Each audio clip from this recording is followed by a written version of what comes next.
Okay.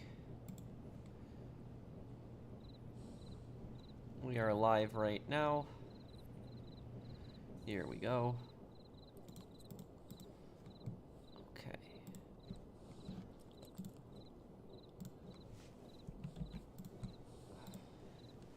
Okay.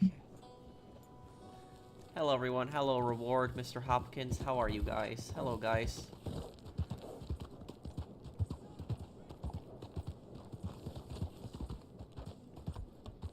Hey, Locke. Hey, everyone. We start with Posse here.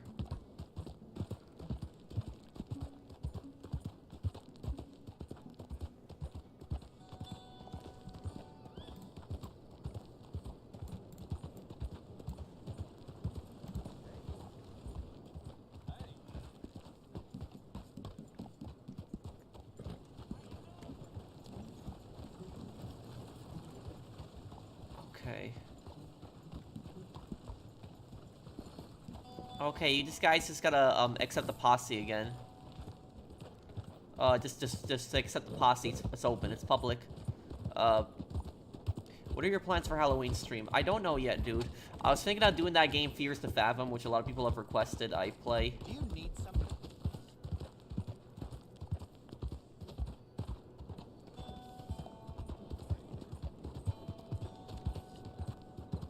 Hey, Pro, are you still trying to learn Spanish? Yes, I am. Haven't practiced in like 2 days, but I've been trying to.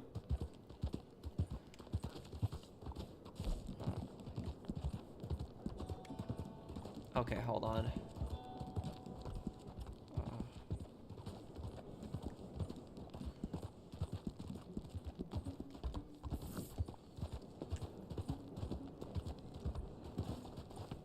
Everyone get the invites?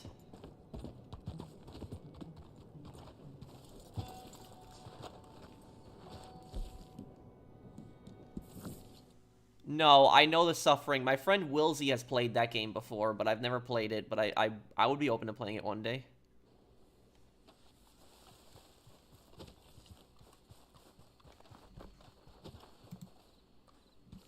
My favorite TV series?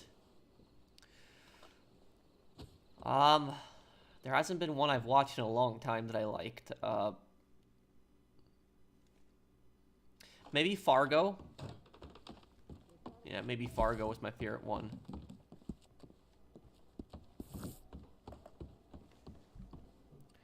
And wait, what's your profile picture?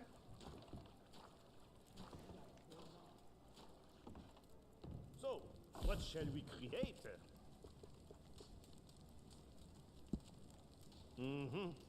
A reasonable trade. Aha! Ça marche. Now we must be patient.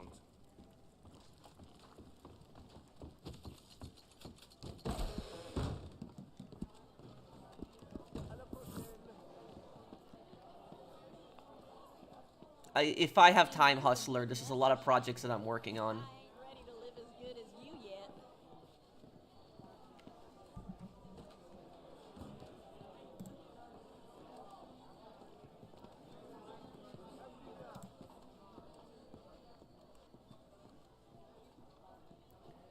It's okay, WRV. Well, thank you.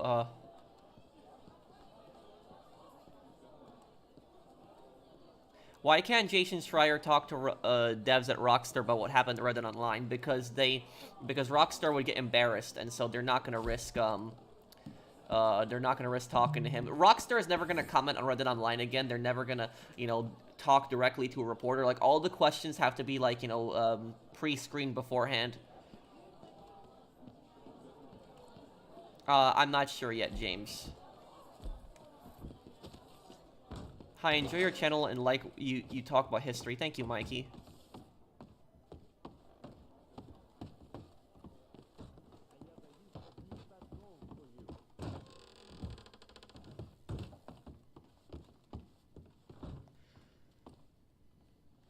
Have you seen IO Interactive latest game they're publishing? They're publishing that Mind's Eye game, right? That's what they're doing?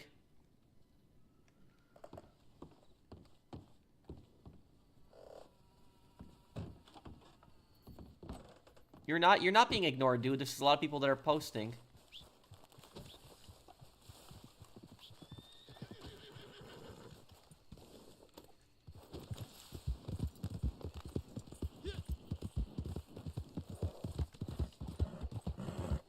Do you know it's a Saints Row 2 anniversary today? That I didn't know. I knew it came out in October, but I guess it is today. Bro, can I get in legal trouble despite it being true? Wait, what? You gotta explain a little bit more, OG. What are you asking me? Thank you for the super chat. I'm doing good. I fear Kev. How are you? How are you, dude?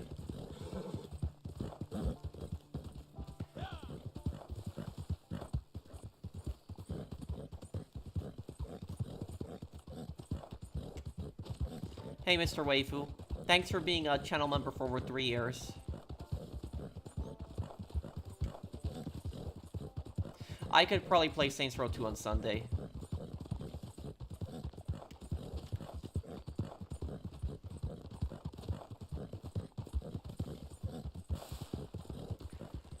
Could Jack Doherty be liable, could Jack Doherty be liable for negligence?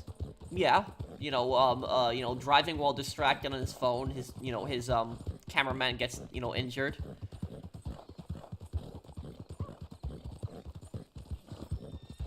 You know, he was driving while distracted, too. I'm gonna do San Andreas, next week. We're gonna start it, play through it.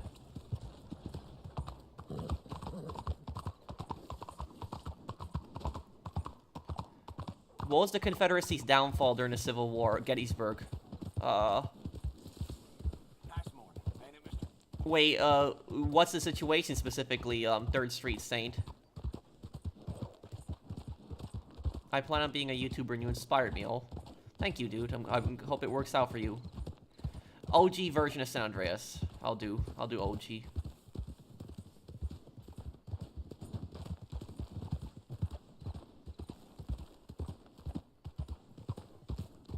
Okay, let's go start up a bounty mission.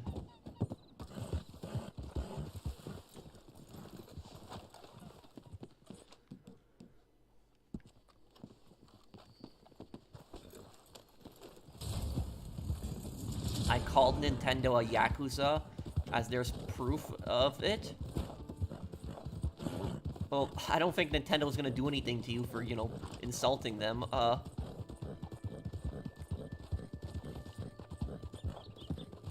What do you think would happen if Carthage won the Punic Wars? You're talking about the ancient civilization of Carthage that, that fought against ancient Rome, right? Oh. Rome might have collapsed earlier then. Because Rome got a lot of its funding from its, its imperial conquests, and if it failed in a massive imperial conquest, it would, go really bad for it.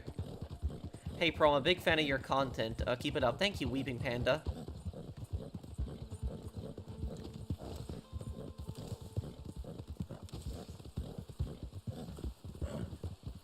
Many people argue, Vicksburg is the Confederacy's downfall because it split the Confederates into two while Gettysburg was a great defense and didn't change anything major for the Union. Well, I also have to say that, when Grant became a general, that was also a massive, problem for the Confederacy, because at the beginning of the Civil War, most of the Union generals were really incompetent and stupid.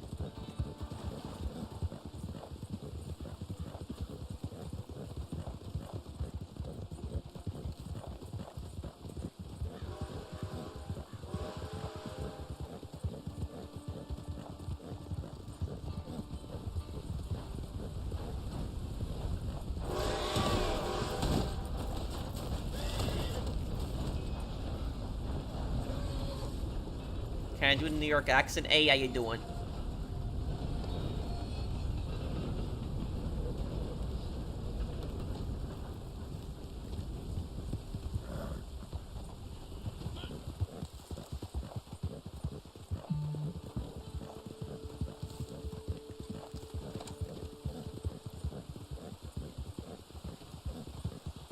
Okay, just tell me when it's live, Brendan, and I'll stop by. Who's more evil, Green Goblin or Dr. Octopus? Well, Green Goblin is insane. Dr. Octopus knows what he's doing. If you're referring to, like, the comic book versions of Dr. Octopus, then yes, he's, you know, very evil, but the Spider-Man 2 version wasn't really that evil. He was more, like, misguided.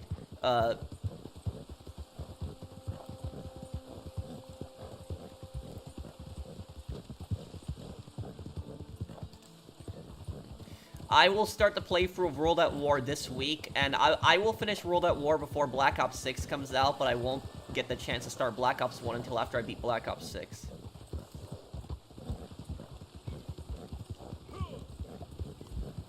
Yeah, well, that's the thing about it, is that Heinz Reinfarth committed really horrible, you know, atrocities in Poland, and Poland tried to extradite him several times. And the West German government kept saying there's no evidence. They refused to. He became a millionaire in West Germany. He got elected to their parliament. He became a mayor. And it wasn't until 2014 when the German government apologized to Poland for never extraditing him.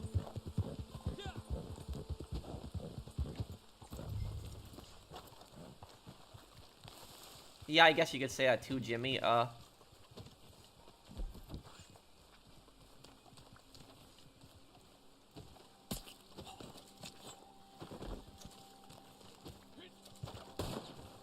Oh no.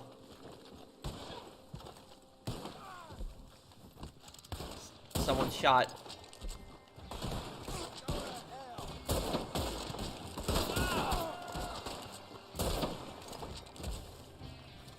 I did, Zach. I responded to you earlier today. Yeah, I will probably play Fears to Fathom. A lot of people have requested that. What do I think of Ulysses S. Grant? You know, I think he was one of, you know, one of the best American generals.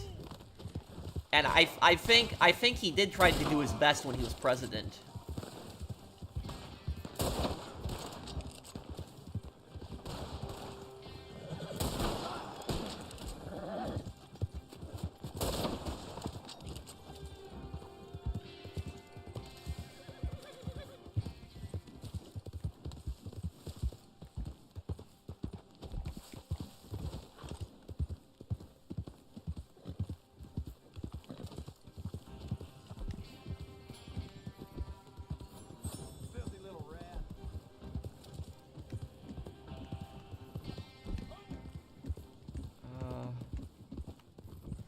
Here we go. Oh, I need to regain some stamina here too.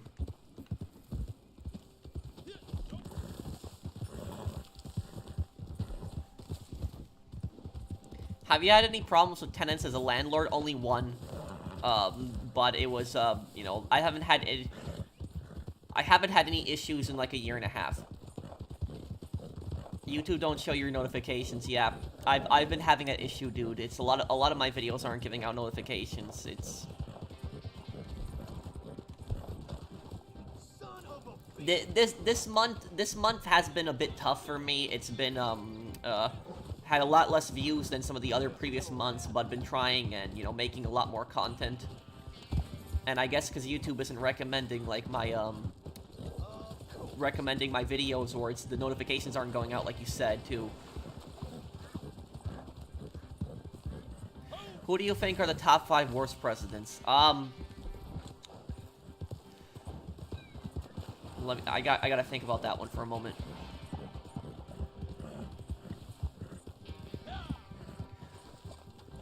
Warren Harding was one of the worst presidents because he appointed so many corrupt people to his cabinet. So he's definitely in the top 5. Think on the other ones. Andrew Johnson. Yeah, Andrew Johnson. He caused so many problems after the Civil War.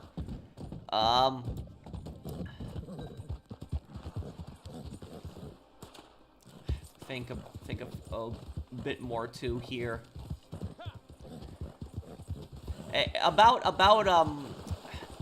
I know some people would say that Jimmy Carter was a terrible president, but the thing about Jimmy Carter is Jimmy Carter had one good thing about him that no other president had. and you know the vast majority of modern presidents didn't have. And do you know what that was?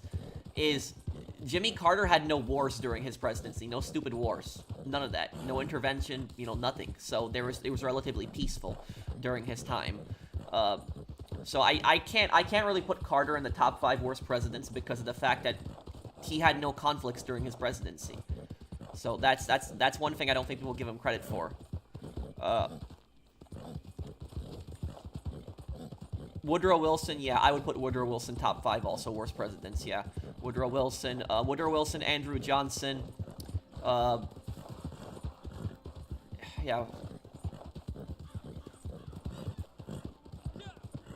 I didn't read if you sent me another one, I didn't read it, Zach, now yet.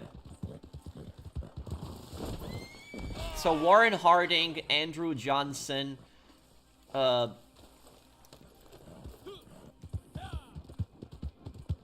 Herbert Hoover, yeah, I would put Herbert Hoover on there too, yeah. And the worst president would have to be James Buchanan. I would say James Buchanan is the worst American president of all time. Yeah, I would say so.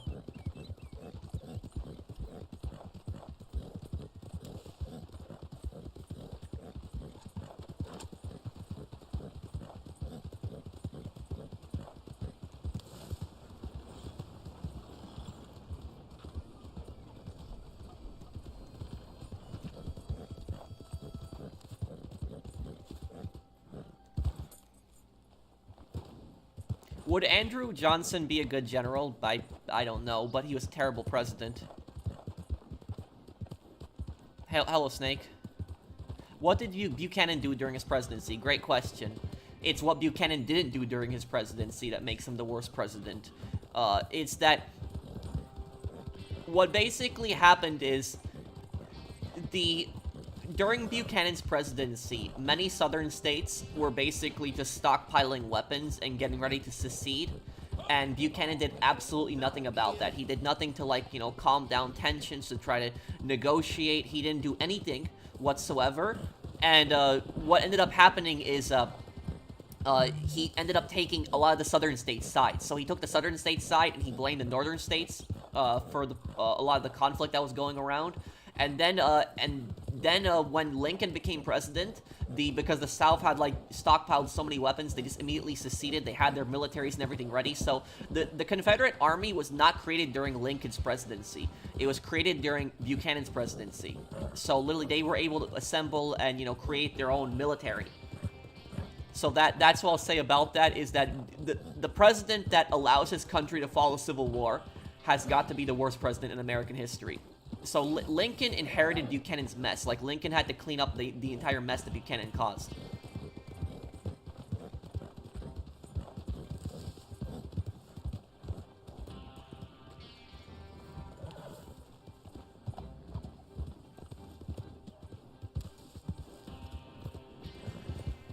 Why is your favorite philosopher Voltaire from that college video? Also, any opinions on philosophy? My favorite philosopher is Voltaire because Voltaire would constantly question authority. He would question monarchy. He would tell people to constantly question what they were being told. I don't think Voltaire lived to see the French Revolution. I really wonder what he would have thought of it if he had, you know, lived to see it, but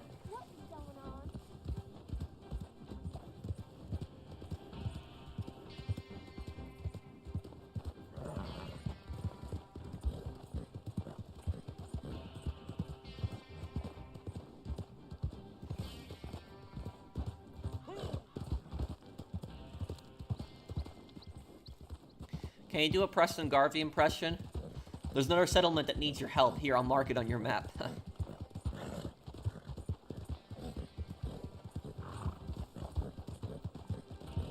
signed your life away, you know.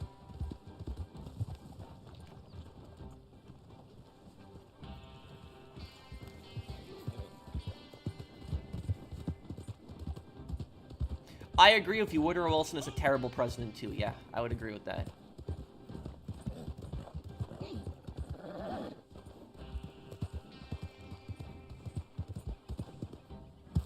I think that Woodrow Wilson was also a member of the KKK, so that just makes him an even, you know, worse president, too. And this is yours.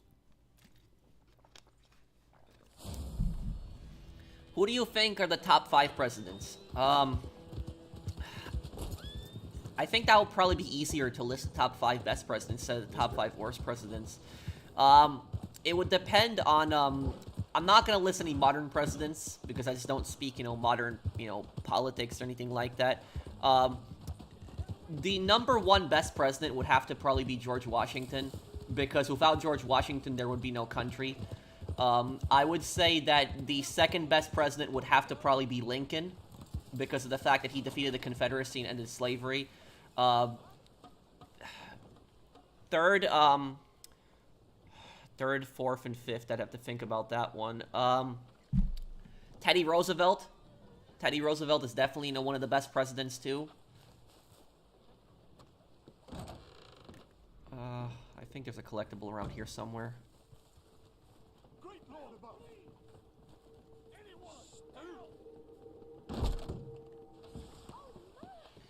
Teddy Roosevelt. I would put JFK on there too, and I would also say Truman. Truman was, I think Truman was a decent president too. Roosevelt, I think you can probably put him on there too, because Roosevelt helped get the U.S. through World War II.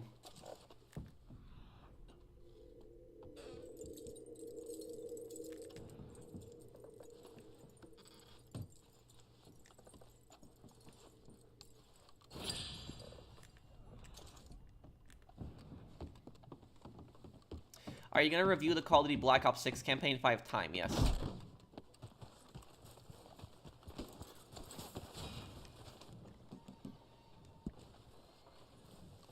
Oh, I haven't played Enlisted in some time. I play mainly Hell Let Loose. That's what I play. Why did the U.S. make a law that a president can only have 2 terms to reduce their power? Because if somebody can have unlimited terms, they could basically become almost like a dictator. They would have so much power and influence.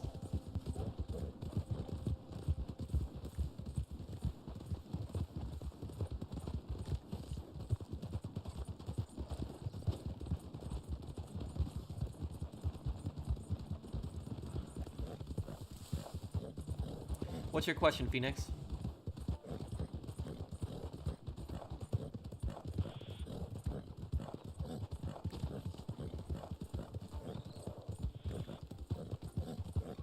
What do you think of those adult YouTubers that mess with the police? Well, the thing is, though, is... I'll tell you something. The prank videos on YouTube have gotten so toxic. They've gotten so ridiculous. Where I remember the pranks back in the day used to be, like, funny and stuff like that. And they were, like, harmless. They weren't, like, really anything bad. And at most, there was maybe some pranks that, like, scared people. But even those weren't that toxic. But then now all of these pranks are, like, stupid. Like, there was this one prank that I saw recently, like, where this guy would go into stores, and he had, like, a fake fire alarm with him, and he would just, like, stick it to the wall, and he would just, like, tell people that I'm gonna pull the fire alarm. And when he would pull the fire alarm, he would play, like, some stupid music or some stupid sounds, and it's like, why would you do something like that? Because you're just gonna make panic people and get people scared.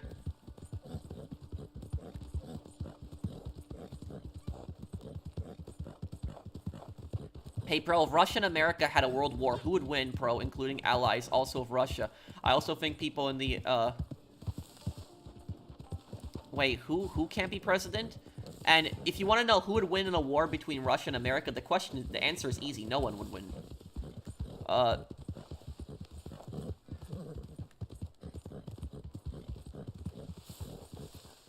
What do I think of Reagan, Franklin, Roosevelt, and Obama? I'm not going to comment on Obama because he's a modern president. But as for Franklin Roosevelt and Reagan, I'll start with Franklin Roosevelt first. As for Roosevelt is, I'm a pretty free market guy, but at that time when Roosevelt was president, the government needed to get involved in the economy because the Depression was just so bad. So they needed to set some rules, get things under control, and, like, for example, FDR created the FDIC, Federal Deposit Insurance, and that basically protects your money up to $250,000. That's one of his, best things that he did, which still exists today. So basically, the bank is supposed to give you up to $250,000 if they collapse. So your money is relatively safe. So you don't have to worry about the bank collapsing. So your money can still be safe in there. As for, you know, Ronald Reagan, Ronald Reagan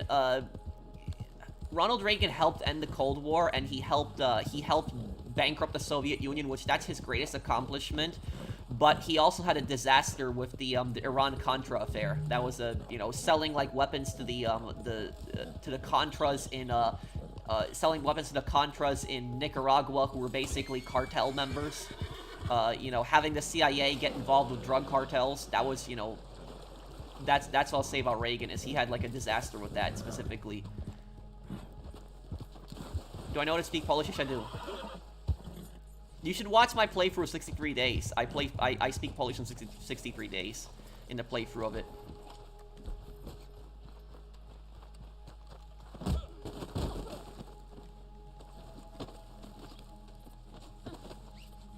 Untie me, you piece of shit! ¿Qué carajos? What the hell are you?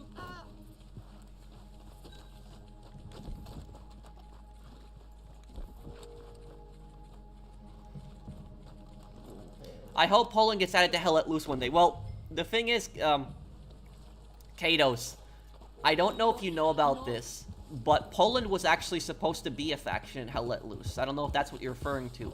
If you go back 2 years ago, they released a for Hell Let Loose, they released a roadmap 2 years ago, and during that roadmap, they actually said that 2 countries are going to be added in the game. And the 2 countries that are going to be added are Poland and Finland. And if you want to know, it was supposed to be Poland in 1939.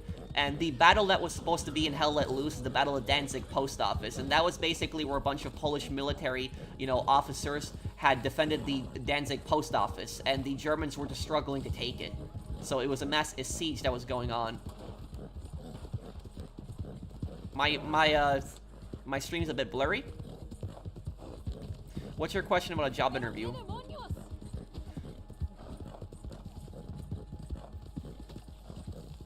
Untie me.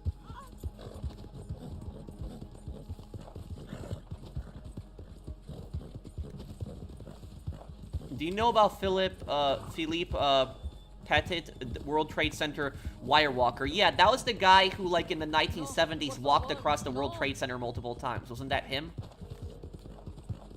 Thank you, General's Alert, for the super chat. He has a movie about him, isn't there?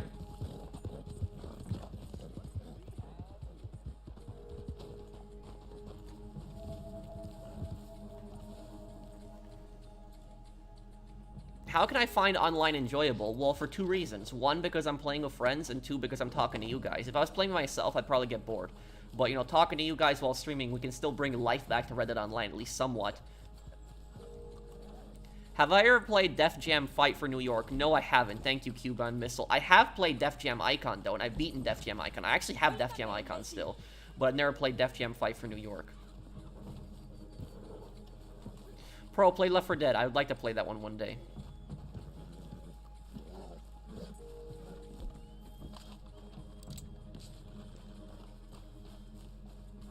I don't want to, I don't want to get involved in that, Luca, because that's just such a controversial case.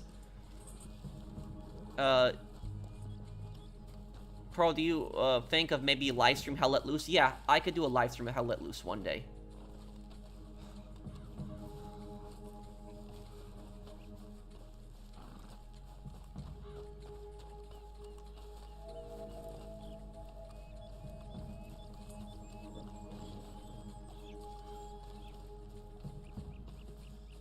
Well, this game, Snake, this game used to be good back in the day. Believe me, it did. They were adding a lot of DLCs. The game was improving, but then they just abandoned it 3 years ago. And that would really happen in any game.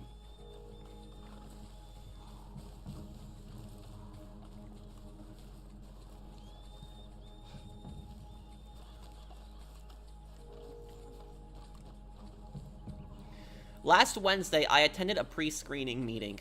It was interview, and I was told I should never say anything negative about my previous work, but I was honest about my experience. Who told you? Who told you you have to never say anything negative about your previous work? Who told you that, Ricky? Who told you that? What was your next gameplay gonna be? Oh, well, we will be doing World at War. That's what we will be doing. And for World at War, I have some really good cosplays for that. We got 4 different cosplays for World at War. We got 2 American uniforms and 2 Soviet uniforms for the playthrough. Pro, was there ever any nuke for the Cold War? What do you mean, Golden? I don't understand your question. Thank you for the super chat.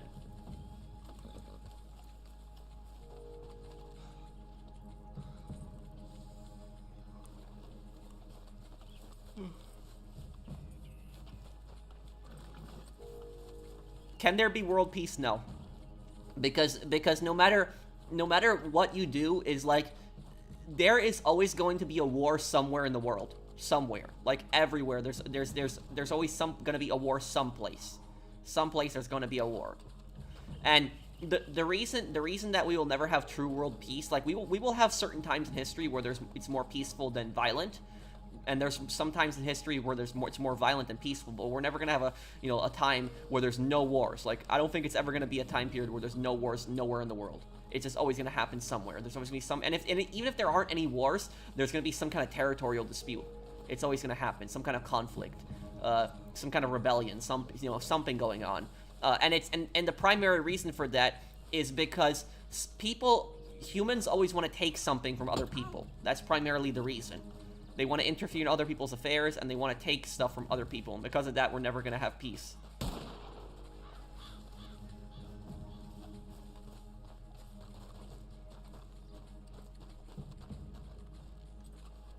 Hijo de la chingada. I think World at War is the greatest World War II game. There was no nuclear attacks during the Cold War. The owner of the local smoke shop, he asked me what is my reason I quit my job. I explained the job was extremely difficult and the restaurant was understaffed 2 years ago. Look, Madre de Dios. look, I will tell you something, Ricky. I don't know what would work for you, but me personally, I would be honest. I would explain, you don't have to go into like super detail, but like, generally, explain that like you had a very, toxic manager that didn't appreciate, your talents or your work. I don't think there's really anything wrong with that, because the hiring manager will see that you're at least being honest. That's what I'll say. How did the US and the UK become friends after those conflicts between 18th and 19th centuries? Well, America and Britain did not really become allies until World War I. And the thing is, America and Britain were enemies, I would say, until like past the Civil War. But then after that, they started trading with each other more often. Do you have any tips for new retail workers? I will say, don't let people walk all over you. Don't let people take advantage of you, because people will do that. You're gonna sing for me, Jailbird. I'll make sure of it. Enjoy.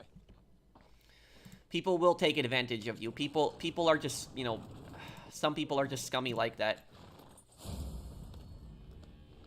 And also, here's what I'll say about this. When people are taking advantage of you, make sure you stop it early on, because if you don't stop it early on, people are going to keep doing it and doing it. And retail is one of those environments where it's going to happen a lot.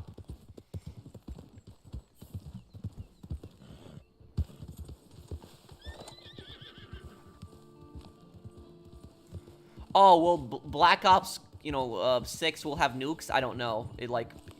As like a kill streak? I don't know. When's the next episode of 63 Days coming? Tomorrow. What's my opinion on Dead Rising 4? I thought it was disappointing. I don't think that guy was even Frank. It wasn't even like Frank.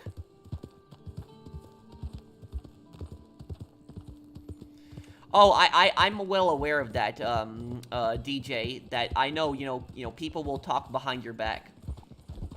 But here's the thing is, there are coworkers that are your friends and trust you. I will say that. You have to really know them, but I will tell you there are, certain coworkers that are your friends and, certain ones that aren't your friends. I will, I will tell you guys, something. I'll tell you guys, you know, one story. Just wanted to say I love the streams. Have a great weekend. Thank you, Tyler, for the super chat. I will tell you something. You know, I'll tell you about the coworker stories. I had this one coworker, right, that I worked with, and I remember I was working at the store like a few months before he arrived. So I was, you know, I was there, you know, a couple months before him. Now, when he first started working there was this one supervisor that I had where she wasn't like a bad person, but she was like really strict, and you know, and she would really get on your case if you weren't doing something right.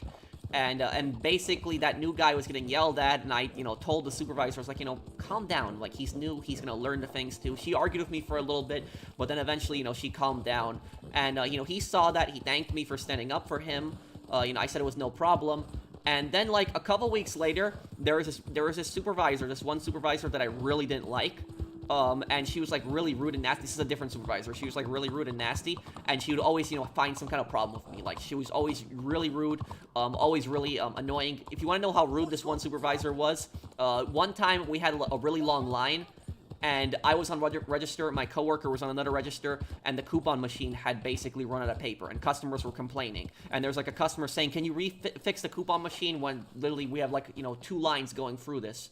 And I called the office to that supervisor, and I said to her, can you, you know, please come down here and fix the coupon machine?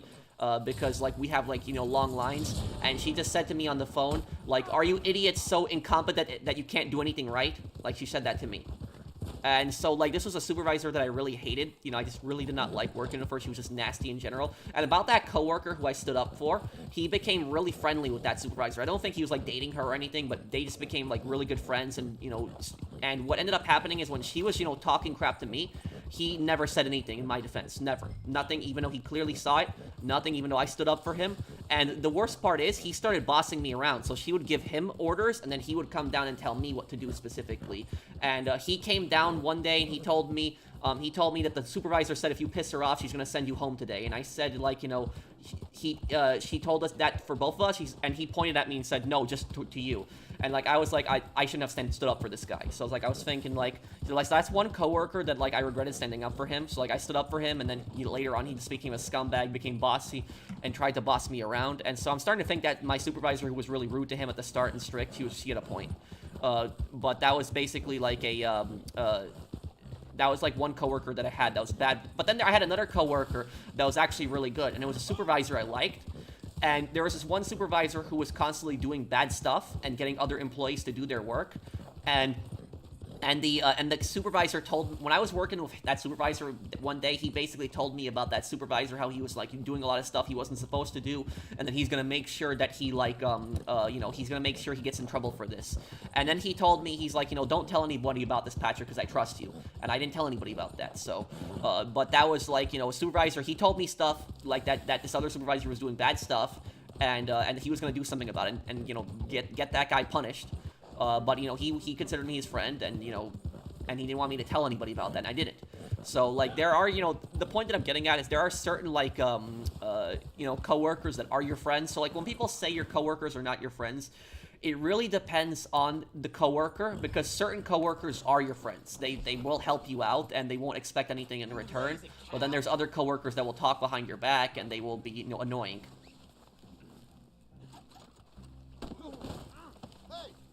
You ain't got no business being here. This'll teach you manners.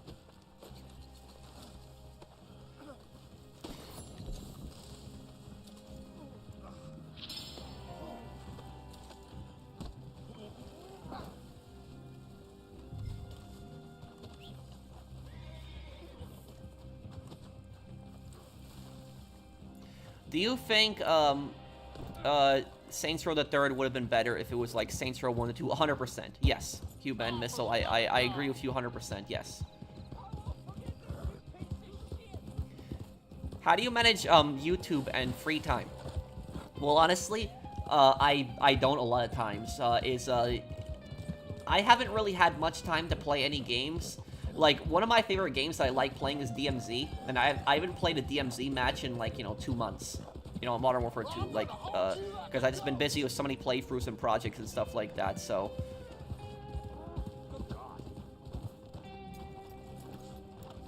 Have you ever had power tripping owners? Yeah. Yeah, I had one manager that was a real, you know, scumbag. Just stick him in a cell there and I'll organize your payment. I had this one manager. He was the manager of the store, and do you know what he would do? He would constantly walk up to me and he would say to me, because I'm not doing my job correctly, he's not going to get his yearly bonus. That's what he would say to me. And he would say the same exact thing to other people. He's like, you're not doing your job. I'm not going to get my yearly bonus now because of you. So, like, he would constantly say that to people. It was annoying. How would you guys react if a manager said that to you? He's like, oh, you're not doing your job. I'm not going to get my yearly bonus now because of you. With some kicks still left. How them coins look for your efforts? Hey, Pro, today in gym, a kid stole $30 and my Gatorade. He's like 6'1", while I'm like 4'11". This is in 7th grade. What should I do, Pro? Well, do you know... Thank you for the super chat, Golden. I'm sorry that happened to you. Are you 100%... Are you 100% certain this kid did this? Like, are you certain he did it? Like, did you actually see him steal? Did he take it from you forcefully? Or do you just suspect he did it? If you suspect he did it, then you really have no proof, and I wouldn't suggest, you know, going to anybody and talking to anybody about it. But, I would say this. If this is, like, in your school, you know, report him. And it's not snitching. It's not, don't listen to people who say it's snitching, because he stole from you. He took your drink and he took your money. So, literally, you have no loyalty to this person. You know, snitching is when you're part of something bad and you tell on the person just to get a lesser punishment. That's what snitching is. But if this person, like, you know, wronged you and, you know, stole from you, you have no loyalty to this person. So, that's what I would say about that.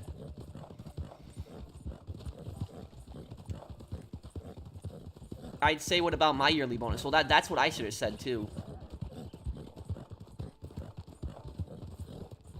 Thank you, Golden, for the super chat.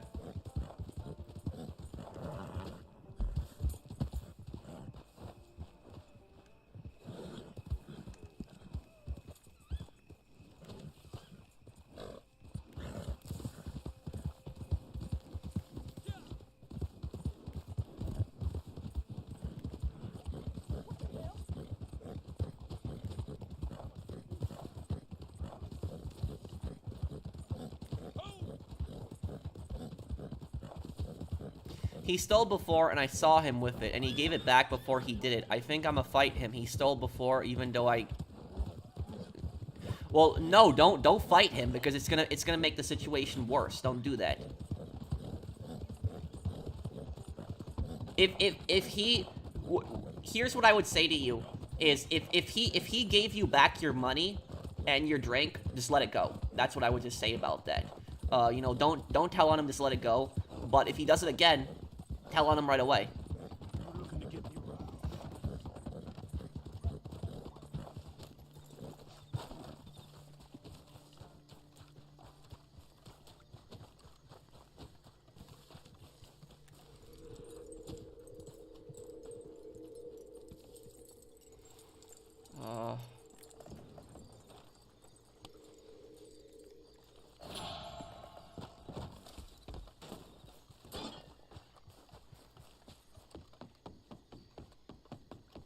Hey, you think you could put them hands back to work?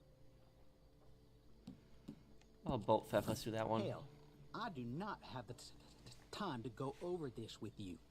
I'm busy for once. There's work to do. But take this note, and it'll tell you what you got to do. So go on, and do it now. Go on, then. Go ahead. Have you heard about Logan Paul suing a guy who exposed his crypto scam? Well, no.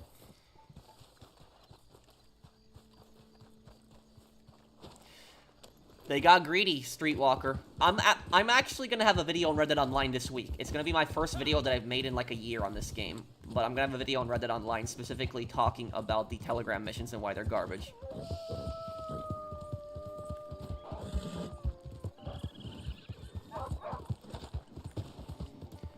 So report them, fight? No, don't fight, just report them. My school doesn't care. This one student even brought a firearm on the bus, and nothing happened, and I've reported him before, and they abandoned the case. Well, honestly, it sounds, that's just insane, but it honestly sounds like your school is like about to get sued into hell. That's what it sounds like. Because here's what I will say about this, is that if you're getting bullied in school, and like somebody's taking stuff from you, is hurting you, and the school does absolutely nothing about that, in a lot of cases the parents can sue.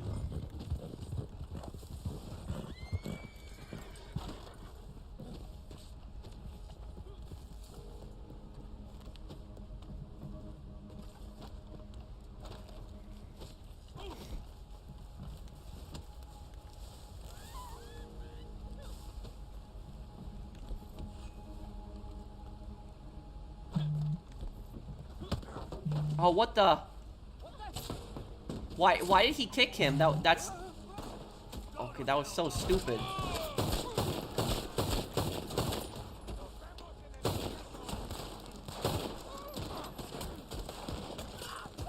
Is being a cashier a loser job? There's no such thing as a loser job. A job is a job. That's what I'll say about that. And I will tell you though, do you know who the biggest losers are out there? The biggest losers? The biggest losers are those kids that are going to school with their parents' money and making fun of kids who are working as like a cashier. So like there are college kids out there who don't even have a job, they're not working, and what they are doing is they're making fun of like somebody who works at McDonald's. At least that person that's working at McDonald's is actually working. They're doing a job, they're doing something productive, and not like, relying on daddy and mommy's money for tuition. So that's what I'll say about that. It's like the kids who don't work, rely on their parents for everything, and then make fun of people who work at like cashier, those guys are the biggest losers.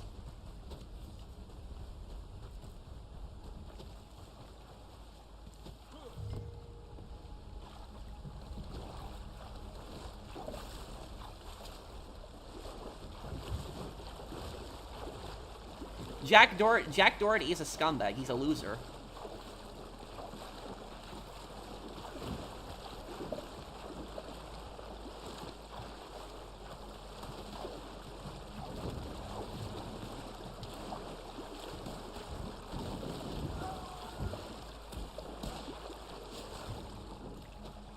What are some hypocritical things the Nazis did? Virtually everything. The thing is though, is that everything that the Nazis were accusing the Allies of, they were doing themselves. So it's like the Nazis were accusing, like, for example, like Poland of like, discrimination of like, ethnic Germans. But if you look at anybody that lived in German territory that was not German, they discriminated the living hell out of them. They even killed them. Literally the Nazis' entire, their entire everything was just hypocritical about them, and it's like they're the worst people that you can sign a peace treaty with. It's like it's like signing a peace treaty with a mafia boss is more trustworthy than signing a peace treaty with the Nazis. Like every single treaty that they signed, they broke everything, virtually everything, every agreement they violated.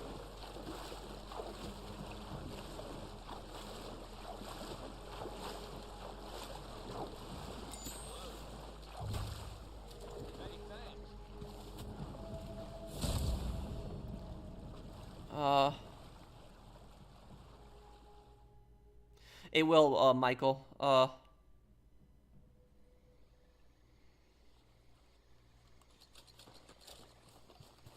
I'm probably gonna do Fears to Fathom on Halloween. That's probably what I'll do. A lot of people want me to play that game.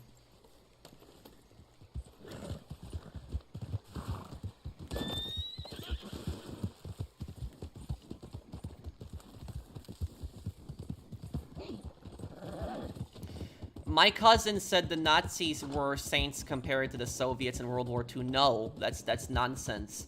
Both of them were bad, but the Nazis were, trying to wipe out entire peoples. You know, Stalin was a maniac. You know, Stalin killed millions of people. He's a terrible person. But I personally, you know what? You know one thing I never understood? I never understood, like, why people say, like, oh, you know, they say, you know, Stalin was worse than Hitler, or Hitler was worse than Stalin. And people constantly say that. It's like both of them were just evil, you know, horrible human beings. And if both of them were killed, the world would be a much better place. So, like, I don't get why people, like, you know, go to such great lengths to try to say, oh, the Soviets were worse and the Nazis were worse. They're both horrible.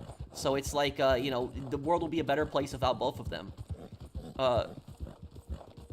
I bet 90% of Jack Doherty's audience is people under the age of 12. It's the same for it's the same for Mr. Beast. Same exact for that too.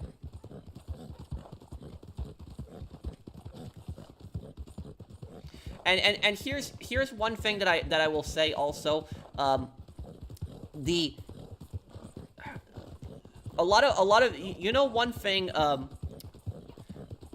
one thing that I will say about this also is that, and it's one historical inaccuracy that I see people say a lot of times.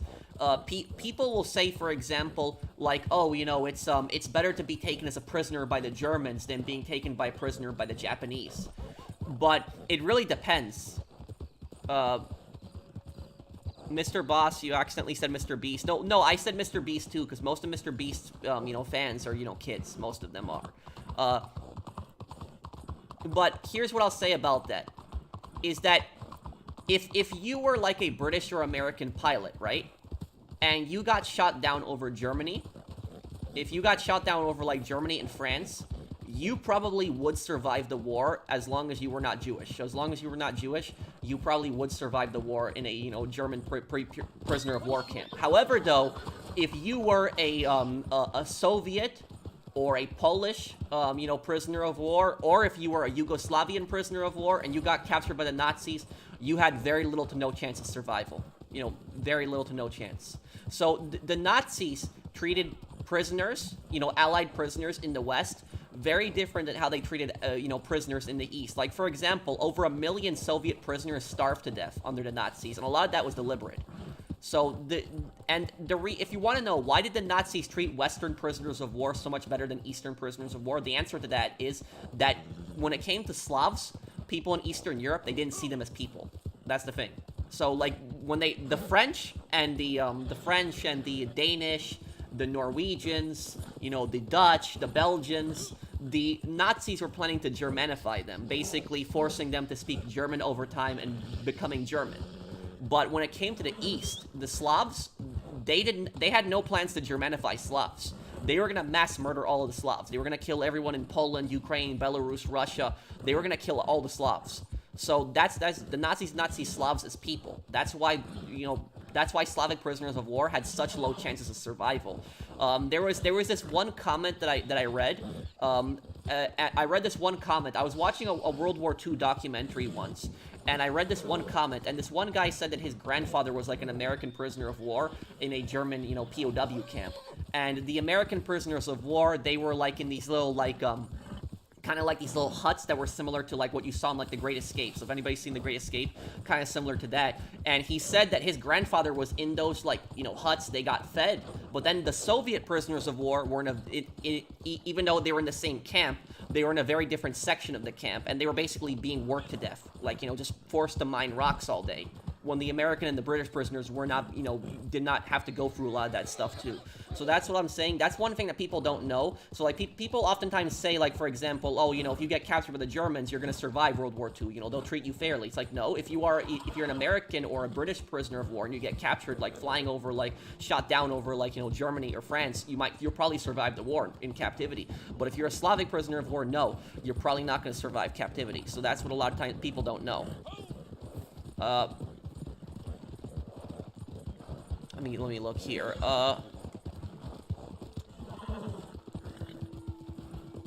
What was the worst streak of U.S. presidents? What do you mean, Dragon? You mean the worst presidents that we had in, like, order? Like, or you mean, like, I don't think there really has been. I can't think of historically a really bad streak. Because usually when we had a really terrible president in history, we either had like a good president after or like an average president. We really didn't have another president that was like really bad right afterwards. The only time I can think of that happening is maybe in the 1920s. We had Warren Harding, who was a really bad president. But after Warren Harding, we had Calvin Coolidge, and Calvin Coolidge was not a bad president. But then we had Herbert Hoover, and Herbert Hoover was a really bad president. So it was like one bad president, and then one good president, and then one bad president. So it's just, Hey Pat, do I consider Black Ops 1 a psychological horror game since I do an extent with the numbers and Reznov, and I don't think Black Ops 1 is like a horror game, but it's definitely like a disturbing game that like messes with your head. I think Black Ops 1 probably has the, besides World at War, Black Ops 1 probably has the most disturbing story. Pro, in your opinion, as the greatest Gunamith and enthusiast, what's better, Glock or 1911? Also, what's the stupidest country to fight? I think Germany. Wait, what? Okay, well, I'm not a gunsmith. I'm not, you know, I generally like firearms, but I'm not, you know, a complete expert. But when it comes to what's the better handgun, the Glock or the 1911, it really depends. Glock is more, you know, common. It can be cheaper. Glocks typically will have more, you know, Glocks are double stack magazines. They fire 9mm, so they will have, you know, more in the gun than a 1911. A 1911 is gonna fire 45, and it's gonna, you know, it's typically 7, you know, 7 and then 1 in the chamber, which would be 8. Unless it's a double stack 1911 that's in 9mm, you know, those exist, but it really depends, because about that is that for one person, they might prefer the Glock, and then another person, they might prefer the 1911. It really depends on the person. And then the other part of your question, when you ask me, what's the stupidest country to fight? I don't understand what your question is. I don't get that. Just this time it's Herbert Moon. Runs the general store in Armadillo. His wagon's been... I'm 100% GTA San Andreas right now. Samuel L. Jackson is a brilliant villain. Oh, and yeah, and Samuel L. Jackson probably had a lot of fun playing Tenpenny in that. He probably had a lot of fun. Thank you, somebody, 32. I don't know. Could you see if you could find it and bring it back here? Not that Mr. Moon really deserves it.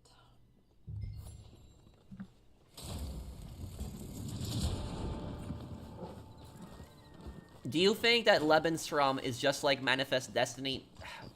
Both of them are bad, but I would say that Lebensraum is, you know, far worse, because Lebensraum was going to, you know, be the complete genocide and annihilation of peoples.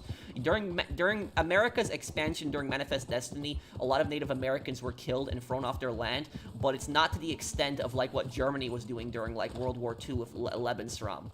So, like, what Germany was doing was worse. I'm not, you know, saying that, like, you know, America was perfect, or it was bad what America was doing, but it's not to the, you know, it's not to the same extent that Germany was doing.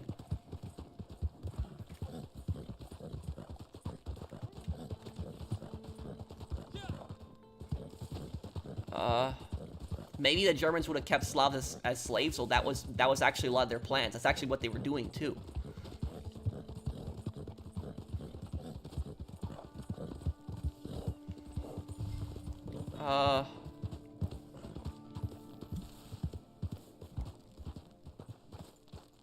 Oh, I'm sorry, I missed your question, Deadeye. I apologize. Who do I think is the most evil character in The Sopranos? Either Ralph or Richie. Ralph or Richie, I would say. Or maybe Livia. Maybe Livia Soprano.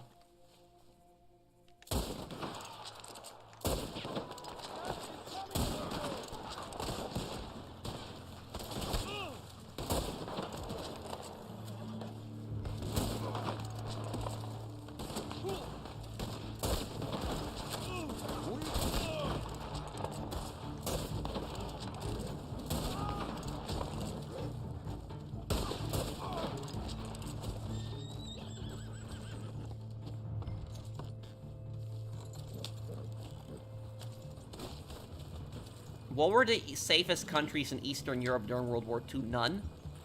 You know, Eastern Europe was virtually destroyed during World War II.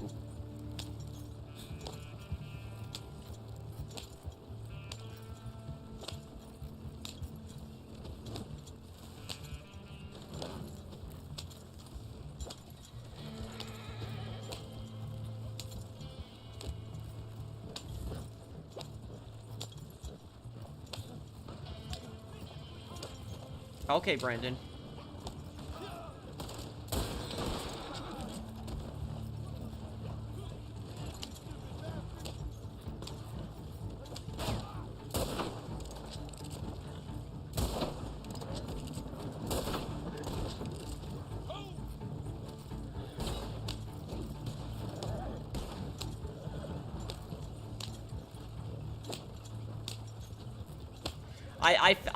I never liked the idea of cryptocurrency. I just think it's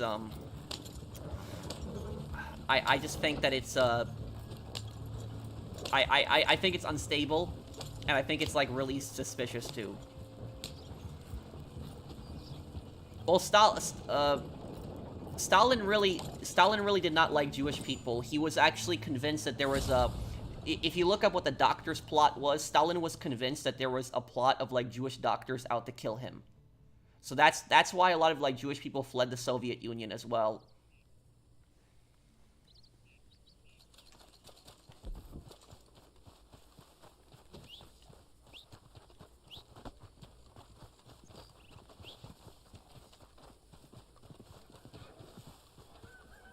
Which Ace Attorney game do you dislike the most? I don't think I'd really dislike any of the most. I like them all.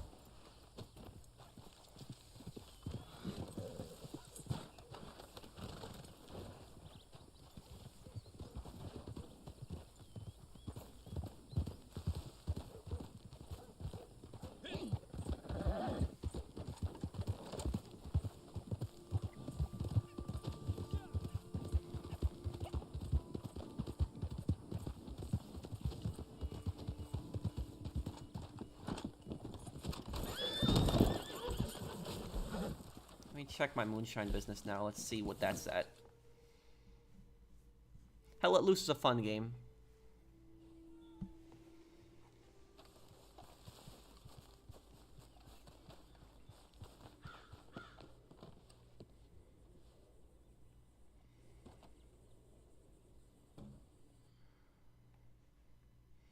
How long was your shift at work?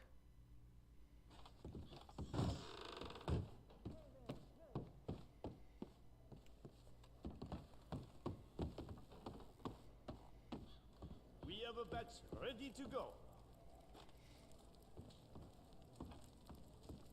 I've recently damaged someone off their horse. Please wait until you're allowed to use shops again. What?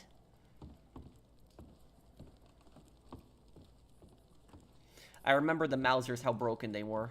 Allons-y. Favorite Taco Bell dish? You know, I will tell you, I haven't had Taco Bell in like a long time. About Taco Bell is I like the soft tacos. I like those.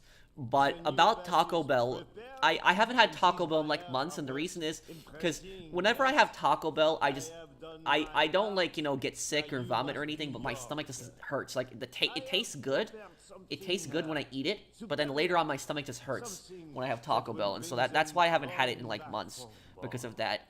And now you must let nothing stand in your way, not even the revenue. Hey, Pro, did you see the post regarding the Abraham Lincoln statue outside the Chicago History Museum being vandalized on Columbus Day?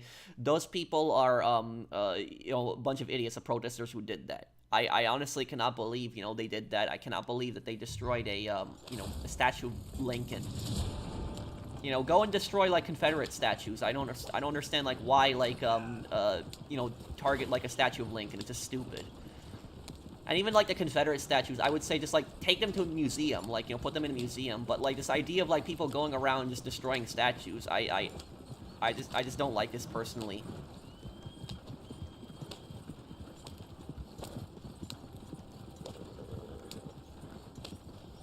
Hey, Pro, me personally, as a kid, I have a... Wait, what, Golden Eye?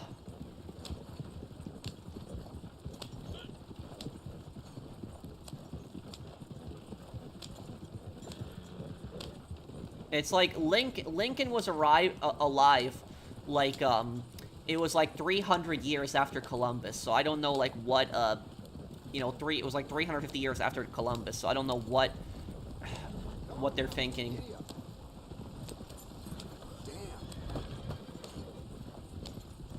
Thank you, Antonio, for the, thank you for sponsoring my channel. Thank you, man.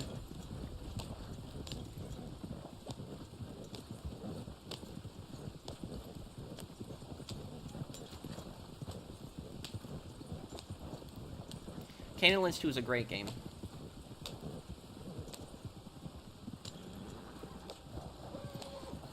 Pearl, I recently saw a documentary. What you said about denazify as a failure is far worse if you think about it. Wait, what? What are you talking about, Luca?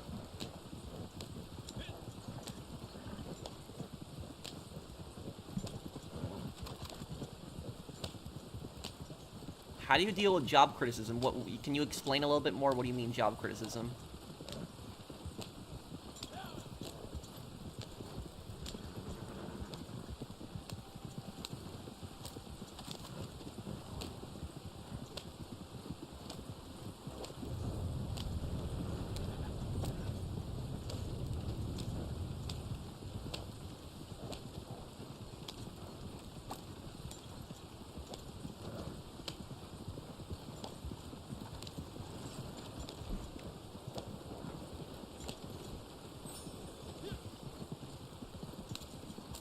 What happened to Spain and Portugal during World War II? Well, Portugal wasn't getting involved. Spain, on the other hand, was neutral, but they kind of more supported Germany.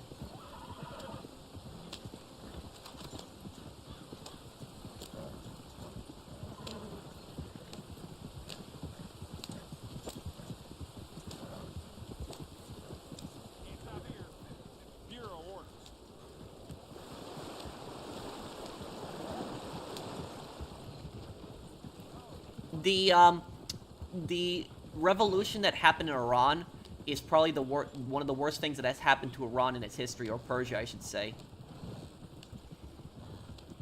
Because like I grew up with a lot of people from Iran in New York, and I will tell you though is that if you said Iran to them, they would get offended. They would get pissed if they hate that word Iran, like they say Persia.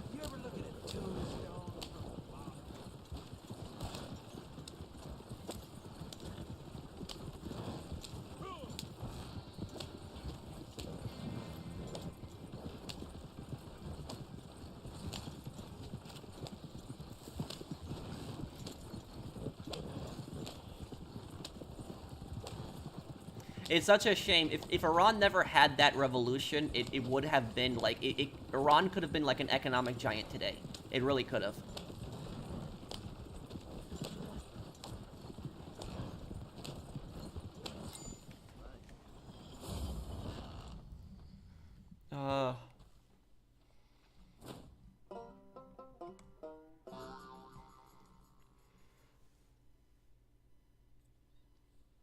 The thing is, it was never about getting rid of Confederate statues. They also wanted to get rid of statues of all the good American leaders, too. And look, here's the thing. I can understand wanting, like, statues of, like, Confederate generals removed. I can totally get that. But, like, wanting, like, statues of, like, destroying statues of Abraham Lincoln or destroying statues of, like, George Washington, that just makes no sense to me. And, yeah, And the thing about that is there was actually a couple years ago there was actually a statue. I think it was in Washington D.C. I'm trying to remember where it was, but there was a statue of Tadeusz Kościuszko, and the statue was vandalized. Like it was I don't think it was knocked down, but it was like graffiti was sprayed all over it, vandalized, and they like wrote racist on the statue. And the thing about that's one of the stupidest things that I've seen.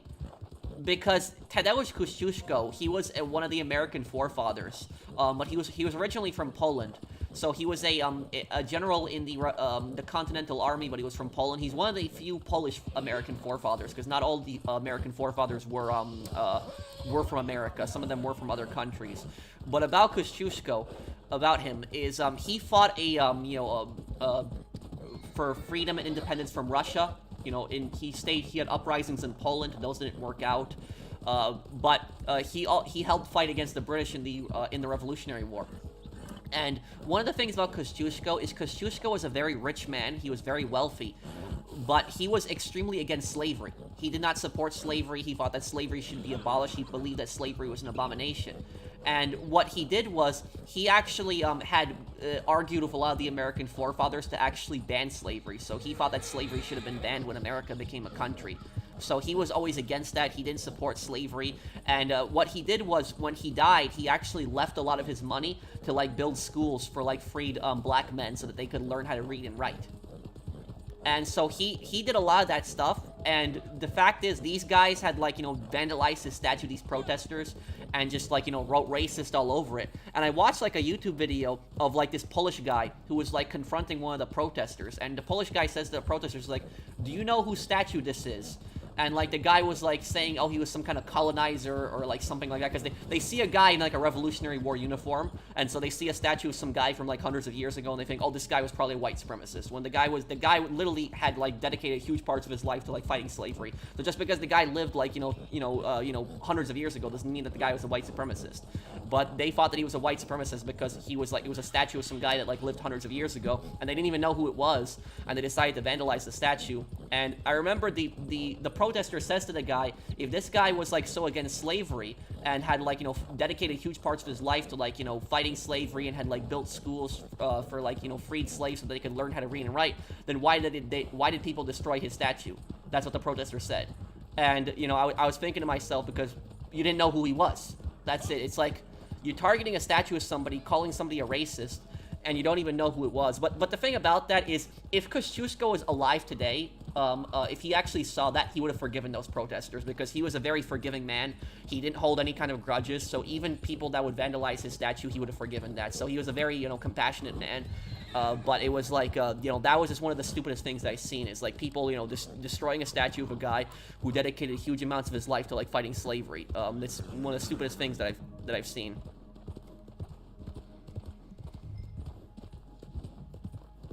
Thank you, Mario, for the super chat.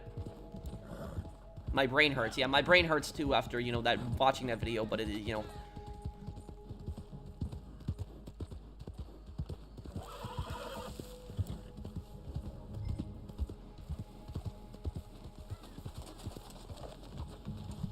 But yeah, you can watch, like, a video on YouTube of, like, you know, Tadeusz Kościuszko's monument getting vandalized, and there's, like, a Polish guy who gets mad and, like, confronts the protesters about that. But like, being a cashier will get you criticism.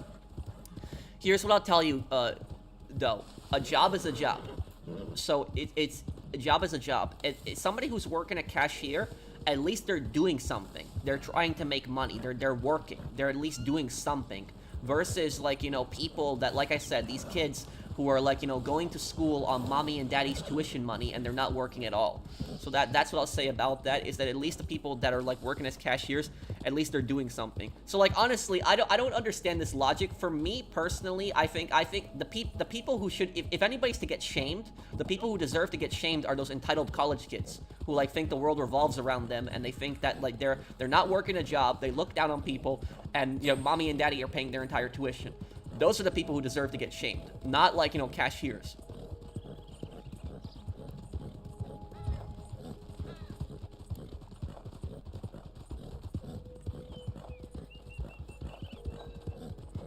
Do the Soviets appear in 63 days, and do you have to kill them too? There's a, you will actually, I think you know the answer to that question the way I'm responding, Gunner. But there's one question, there's one mission at the very end of the game, I don't want to spoil it for you, but in the very final mission of the game is, you're not fighting the Germans. But I'm gonna have the final part up soon, there's 2 parts left. But also, there's one mission near the end of the game where the Soviets come to help you, and when the Soviets come to help you, they appear as, like, red dots on the map, even though they're your allies. And the red dots indicate enemies in the game. But the thing is, that was not a mistake. The developers did that on purpose.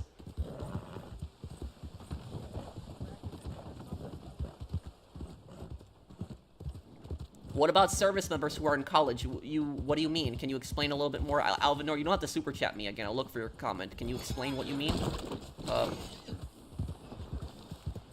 Are you talking about, like, you know, military people, like soldiers, veterans who, like, you know, are going to college, and, like, the you mean, like, they're going to college because of their service? Is that what you're talking about, Alvinor?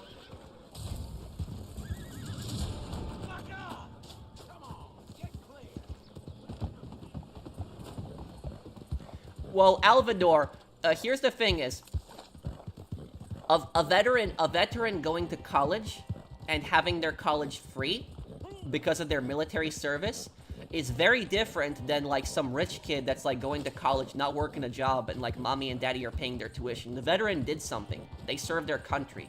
You know, they served their country. They, you know, they fought for their country, and if they didn't fight for their country, they still served their country. So they provided a service towards their country. You know, they kept us safe. So if anything, veterans deserve to go to college for free. But it's like, you know, these kids who are like, you know, like I said, they mommy and daddy pay their tuition, they don't work a job, and then they look down on people and think everybody is stupid. That's,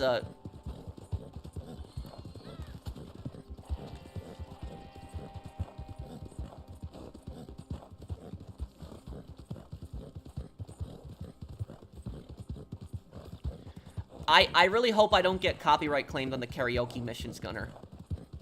Do you want to know something? I got copyright claimed on the karaoke missions in Sleeping Dogs, because here's the thing: is even when it's not the actual song, if a YouTuber is singing a song, YouTube's bot system can actually pick up the lyrics. So if you're actually singing a song, YouTube can pick up the lyrics, and you can get copyright claim for that. It's happened to YouTubers before. And when I played the Saints Row reboot, I turned off copyrighted music, so I wasn't supposed to get a copyright claim, and I got a copyright claim when they were singing karaoke at the end of the game. The Love Shack thing, I got a copyright claim for that.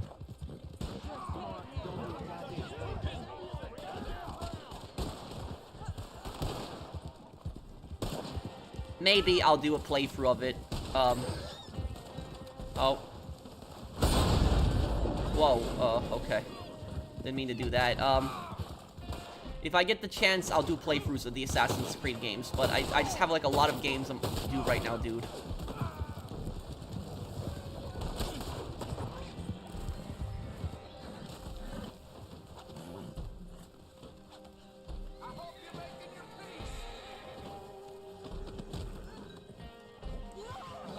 Here's the thing is, Iran's theocracy is not going to come to an end until people actually revolt. Like, that's the only time it's gonna come to an end. And there's a lot of people, unfortunately, that support the theocracy, or they're too scared to stand up against them. I don't blame the people who are too scared to stand up against it, too. Dang it. I actually never played Allied Assault, so that when I do a playthrough of that one day, it'll be actually fun to do it. You're working overnight in retail. Well, I'll actually have a video coming out talking about working overnights in retail. It'll be a fun one. No, this ain't good. I actually don't know that, DK Mock. I don't know, that answer to that question. I don't know.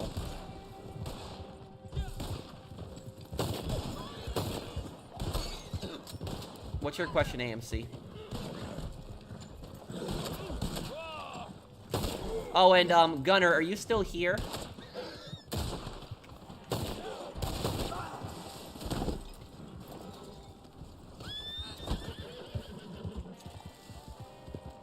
Yes, I hated working a lot in retail. It was not, Do I have any tips on dealing with crazy customers? I'll say this, dude, Think you're tough, do you? Which video, Power Noodles? But... Oh, God. Wait. Hang on, I cannot open up my weapon wheel.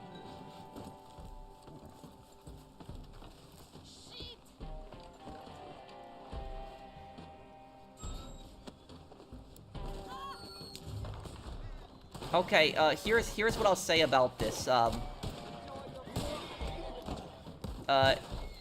I don't want to get you fired, dude. I don't want to get you fired, but I will tell you personally what I did when I dealt with rude customers. So, you know, take my advice or don't take it. But like I said, I don't want to get you fired, so I don't know what your job is like.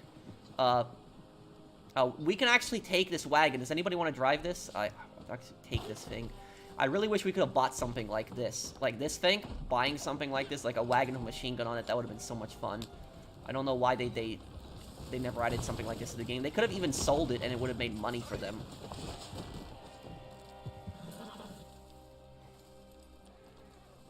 Oh, Gunner, I was gonna tell you something. Because I know you're big into this history. Wait. I think I wrecked it. Did I? Yeah, I did. It sucks.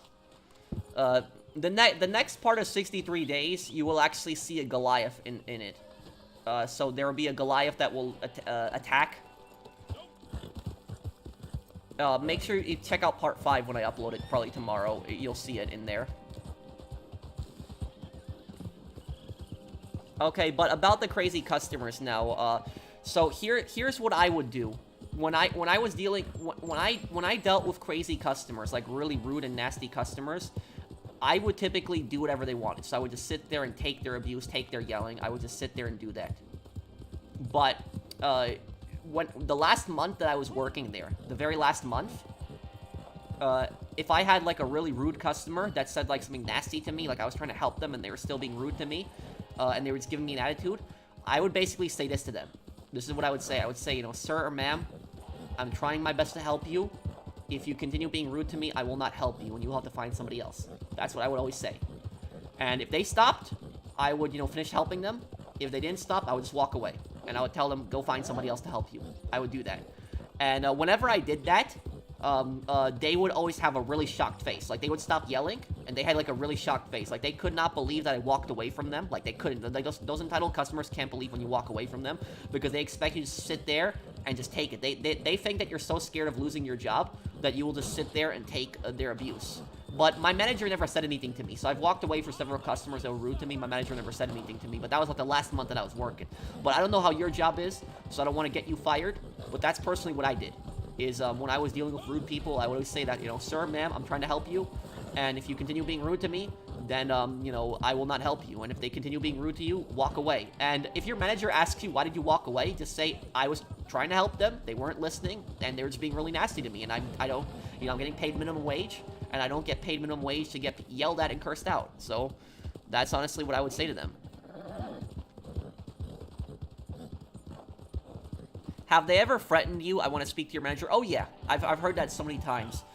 Do you know what my favorite one they say is? My favorite one? My favorite line that the annoying customers say is, they say, I'm not going to shop here anymore. I'm not going to tell my friends or family to shop here anymore. I love it when they say that. And do you know what I'm thinking in my head? What I would love to say? I would love to say, good. I hope that you and your stupid friends don't come back here. That's what I would think. Because your friends are probably just as annoying as you. That's probably what I'm thinking. So like when I say, I'm going to tell my friends and family not to shop here. So like, you know, when they say that, that's what I'm thinking. I'm like, good. Because your friends and family are probably just as annoying as you are.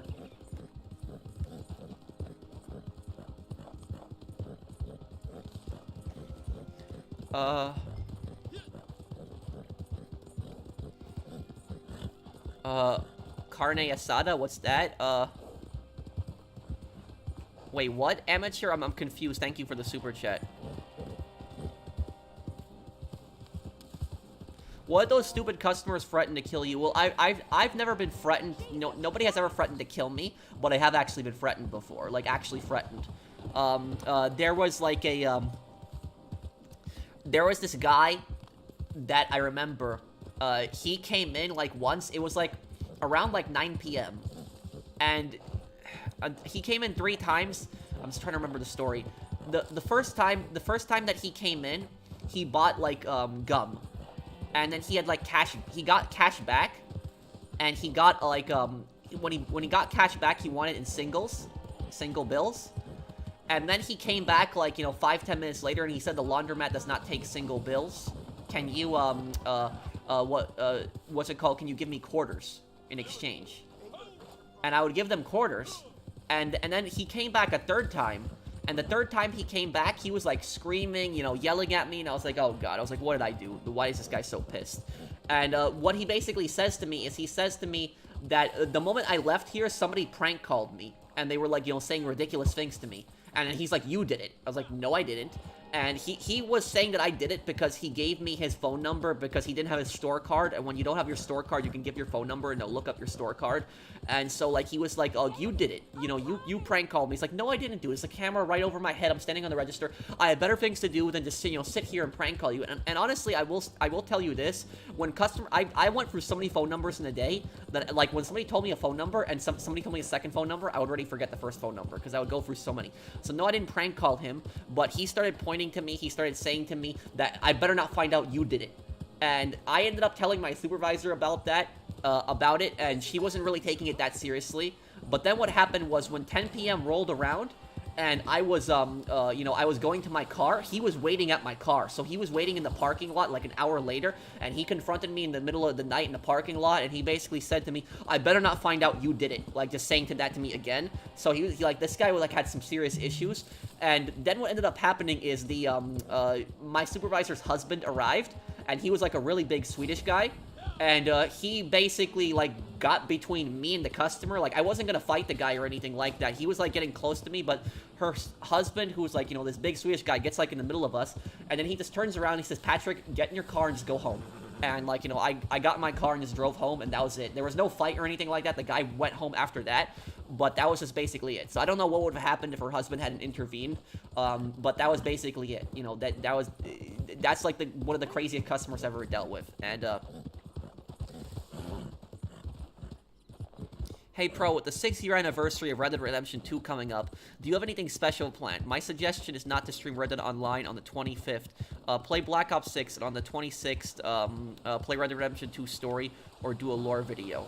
Yeah, I could probably think of something, Fernando, to do. Thank you for the super chat. Thank you, man. I'll think of something to do.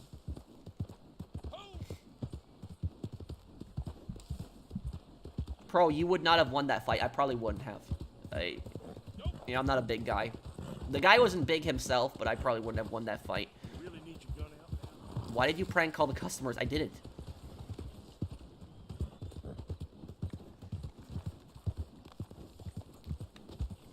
I don't know what's wrong with my game right now. I can't pull up my weapon wheel.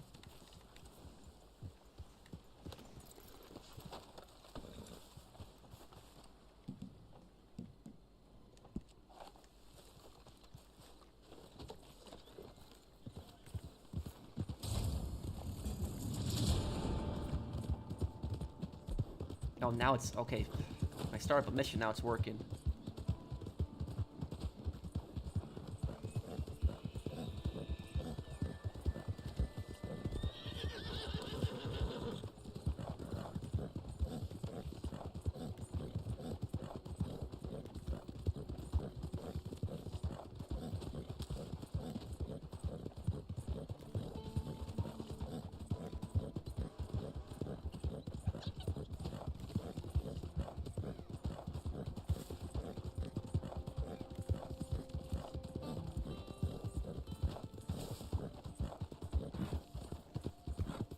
You're right about diversifying content. I used to make gaming content until I bought a camera and I started recording aircraft. And your channel is doing better now because of that, Alvinor.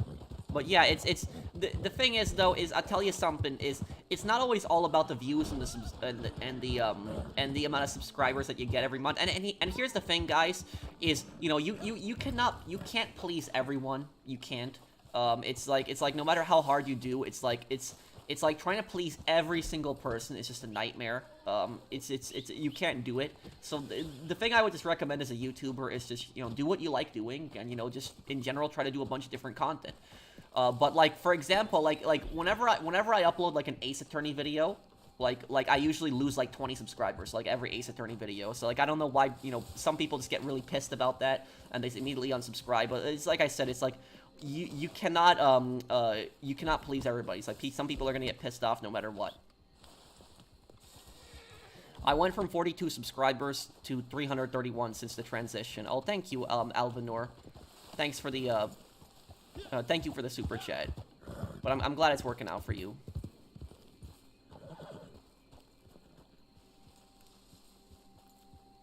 Because it's the dumbest game in human history. No, it's not. Ace Attorney is a wonderful series, and it's a very popular game. There's a reason it was remastered. People like it a lot.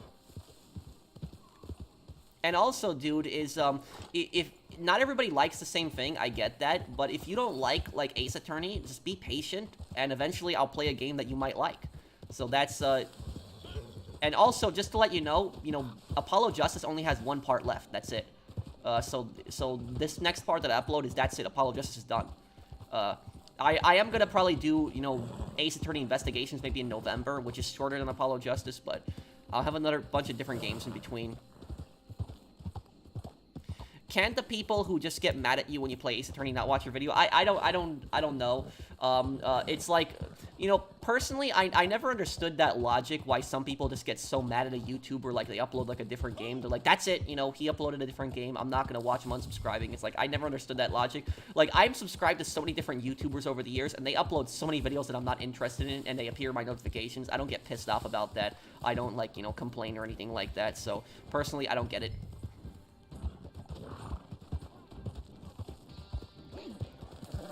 Well, Baku, have you given it a try though? Like, have you watched Ace Attorney? Because you might actually like it.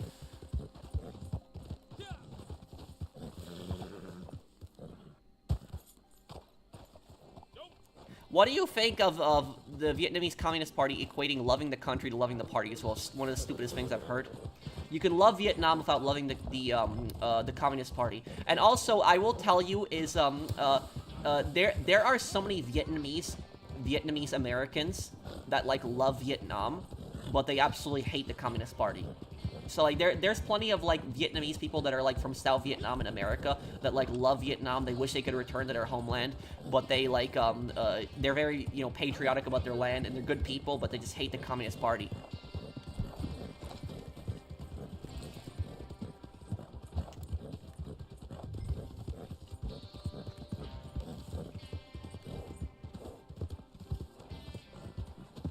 Pro, as a Persian, I get offended when people support the Islamic regime, Khomeini. They imprisoned members in my family for disagreeing with their beliefs, and I could have stayed. Oh, where are you right now? 6 raids. What country did you move to? But I'm really sorry that happened. I'm really sorry that happened to your family. But yeah, the thing is, Iran could have been an economic, giant. Iran would have been a very rich country today, if it did not have, if it didn't have that revolution. And I'll tell you something. Me as an American, I personally hate monarchy. Like, Americans just hate monarchy in general. But I gotta say is that the Shah of Iran, even though he wasn't the best guy, was a much better leader than like what you have like later on with what happened with Iran. Because literally, they took the revolutionaries in Iran, or Persia, I shouldn't even be calling it Iran, Persia, I should call it. They took a they took a country that had such a great promise, could have been an economic giant, and they literally went back like 100 years with their revolution, possibly even more.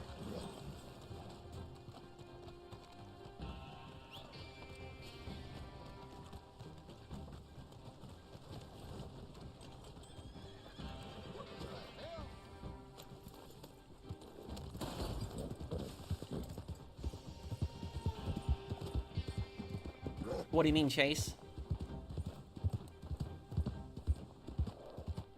I live in Canada. At the time of immigration, the U.S. had a lottery system, so I legally immigrated to Canada instead. I'm planning to move to the U.S. soon for work purposes. Well, I hope it works out for you. Do you still have any family that lives in Persia?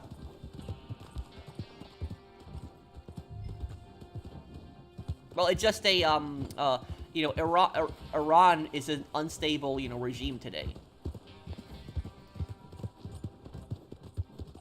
But that entire conflict, Luca, I just don't want to, get involved in it. I just hope the violence and the killing just stops. Piece of shit.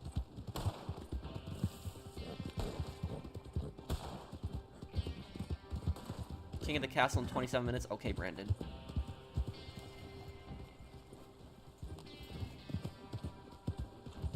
Isn't the word Persia a bit outdated? Not really. A lot of people still refer to Iran as Persia.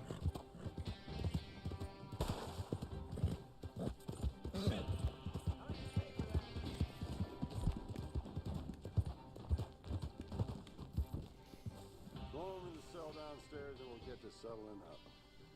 Go on. This here is your end of it. Well, Luca, there are, you know, that entire conflict that's going on over there, there's bad people on both sides. And, like, Iran is just an unstable regime. I just, like, it's has one of the worst human rights records. And the thing about Iran is, like, for example, is, you know, not even talking about the Iran-Israel conflict. If you look at what Iran does to other countries that are, like, neighboring it, if you look at, like, Iraq, for example, Iran has been destabilizing Iraq for decades. Like, they've been causing so many problems for Iraq, and what Iran does is Iran funds, like, terrorists that go around in Iraq, like these terrorist militias. They go around Iraq, commit attacks, they commit massacres. You know, I have a good friend of mine that's from Iraq, and he constantly, you know, talks about how Iran is, like, destroying his country's sovereignty, destroying Iraq's sovereignty, funding these extremist groups, funding these terrorist groups. And it's like, what did Iraq do to Iran?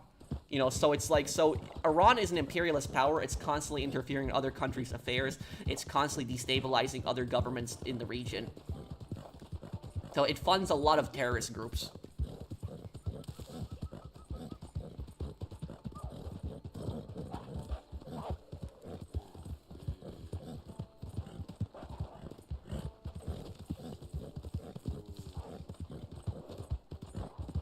What's up, Phoenix?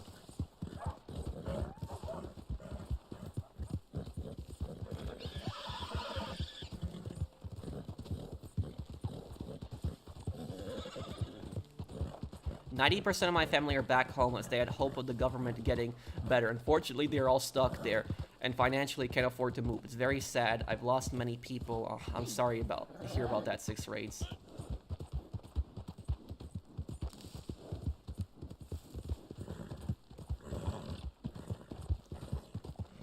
Can you talk about the Russia-Ukraine conflict? I don't want to talk about that one either. It's like I'm not on, you know, I'm not on Palestine's side, I'm not on Israel's side, I'm not on Russia's side, I don't, like, you know, I don't support any of these sides. I just want peace. I just want all the violence and the killing to end. That's just it. I just want it to just stop. That's it. I'm just on the side of peace. That's it.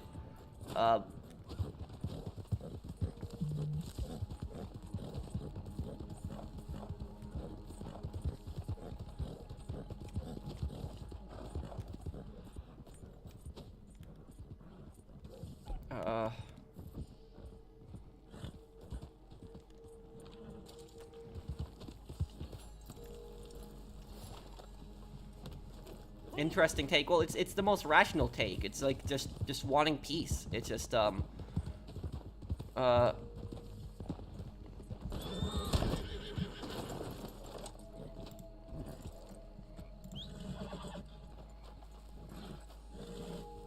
Hey, Zach.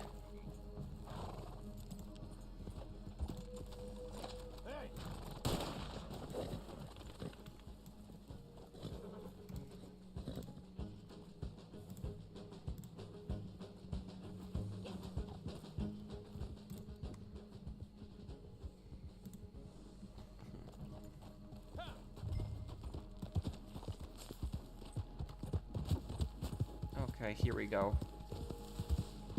Let's wait a little bit before we destroy all the property.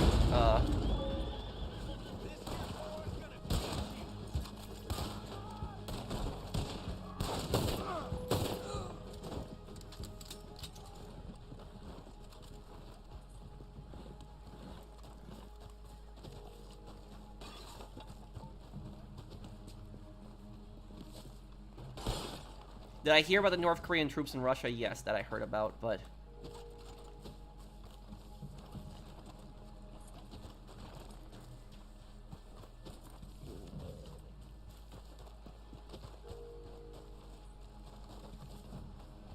Yellowstone, and people have told me to watch it before, yeah.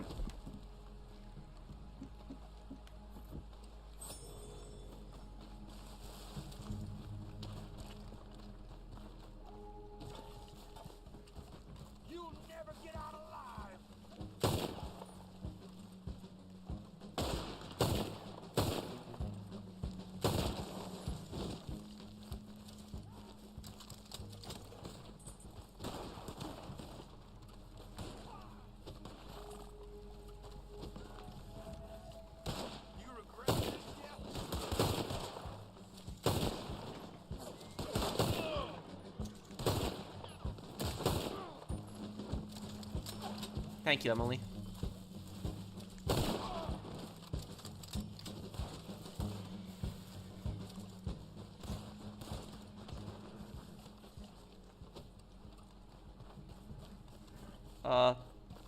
Any advice for people who go through emotional abuse? Thanks, your content always bringing light for me. Thank you, Snake, for the super chat.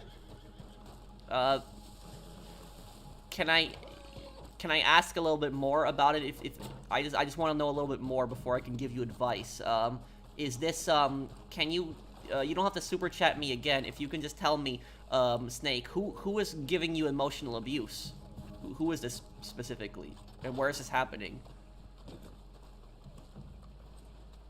Yes, Gunner.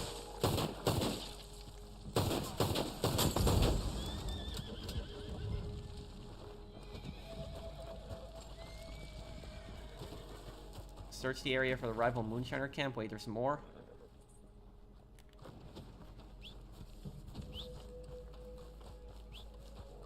I don't know. Probably Vision. I would assume some do it.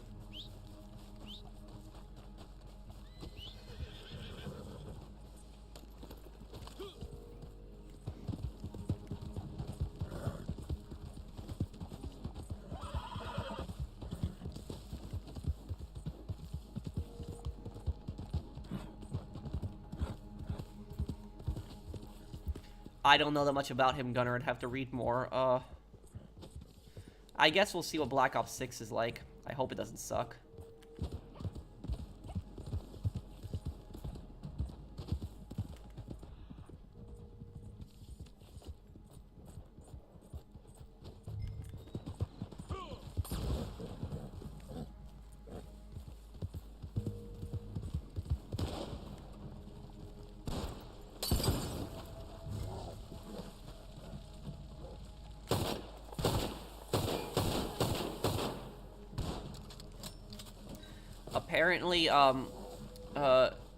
Apparently Wikipedia claimed that Hitler was funded into power by capitalists.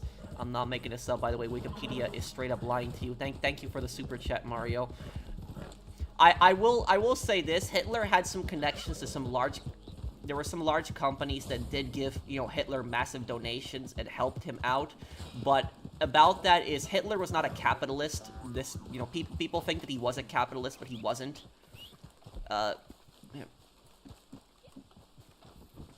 Hitler wasn't a communist. He definitely wasn't a communist, but he wasn't a capitalist. He very much believed in a controlled economy, and in several of Hitler's speeches, he rants about capitalism.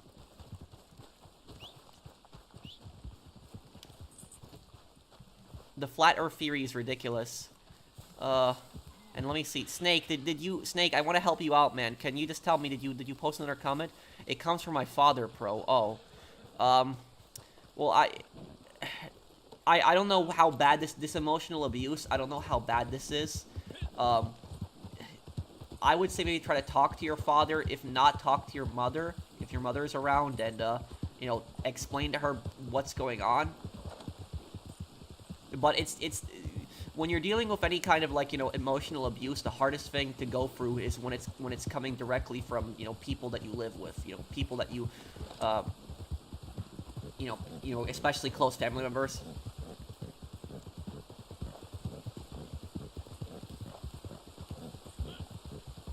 Pro, I'm a flat earther? What? Why do you think the earth is flat?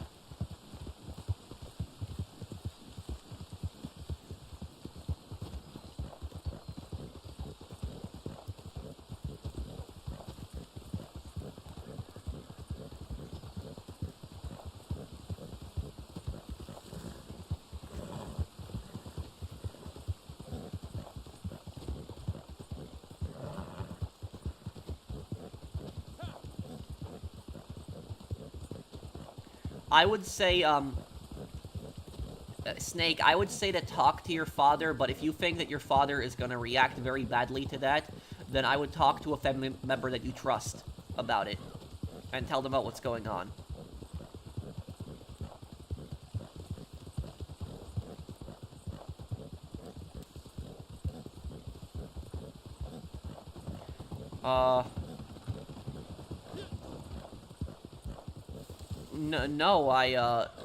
No, I haven't, Zomb. Is everything okay with him? Why do I think it's flat? Long distance photography, long distance laser test, high altitude footage constantly shows flat horizon, latitude lines becoming larger south of the equator. I mean, literally, you can just get into a plane and you can fly you can fly around the world. That's how it is. You can fly around the world in a complete circle. I mean, that's the easiest way to prove that the world isn't flat. You just fly around the world in a complete circle.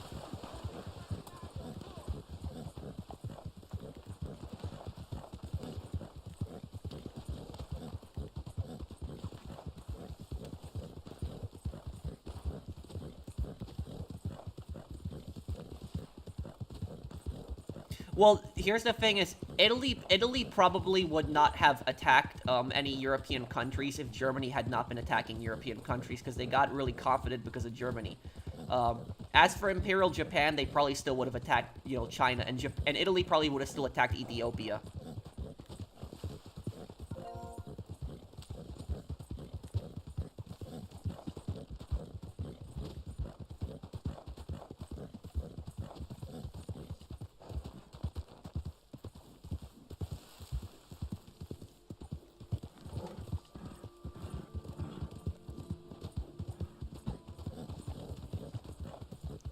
Why do you delete your old live streams?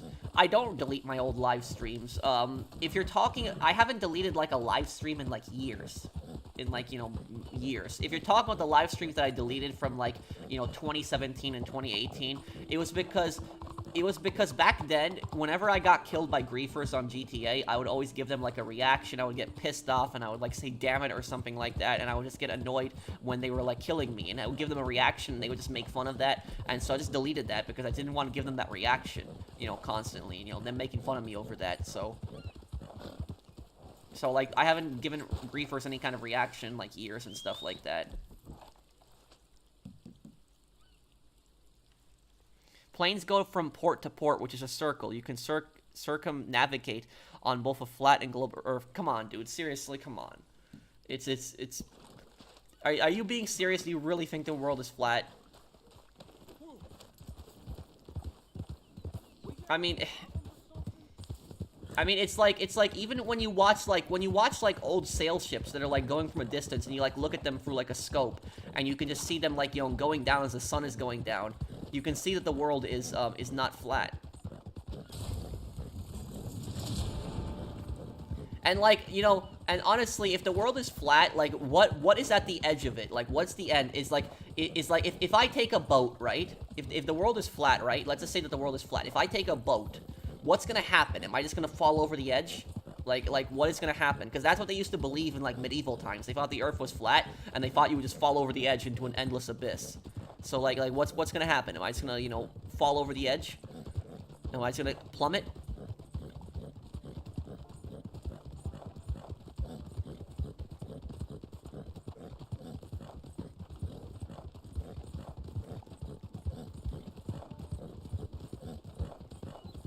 Yeah, that's another good point. The moon and the sun are both round.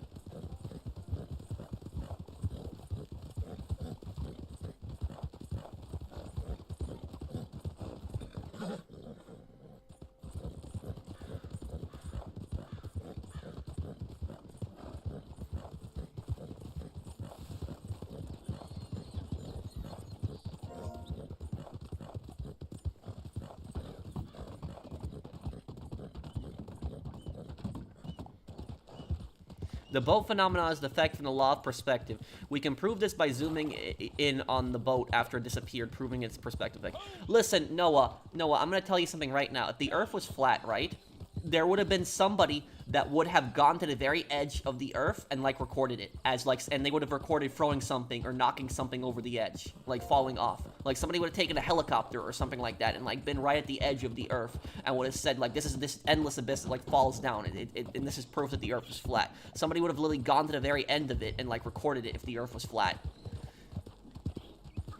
And literally, we can see footage from satellites in space that, like, show us that the Earth is not, you know, flat. So and you're probably next gonna tell me that the footage is fake, right? It's probably what you're gonna tell me, that the footage and the satellites and all that stuff is fake, probably too. That's I don't know if he's trolling or if he's being serious, but there are people who actually believe the Earth is flat, and I'm not trying to be rude to him. I'm not trying to be I'm not trying to be nasty or anything like that. I just think it's ridiculous.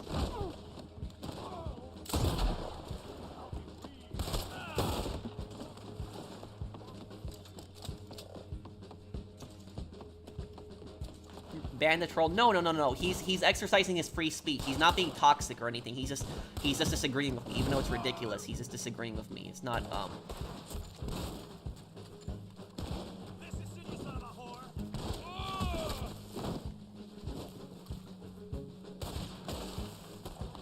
No, Antarctica is at the perimeter, and we are not allowed to freely explore Antarctica, so we don't know if there is an edge, dome, or barrier.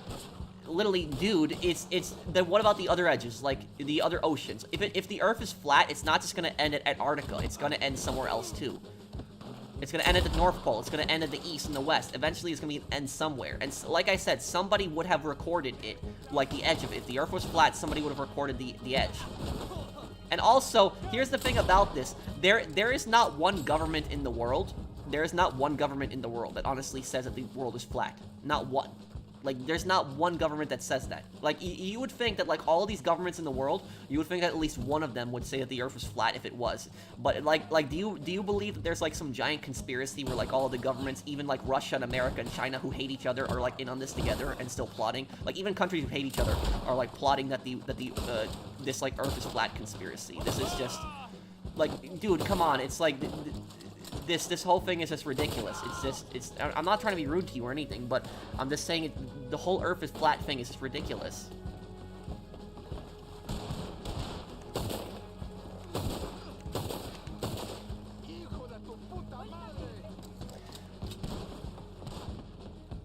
You can look at footage from satellites in space and you can see the Earth is not flat, it's round.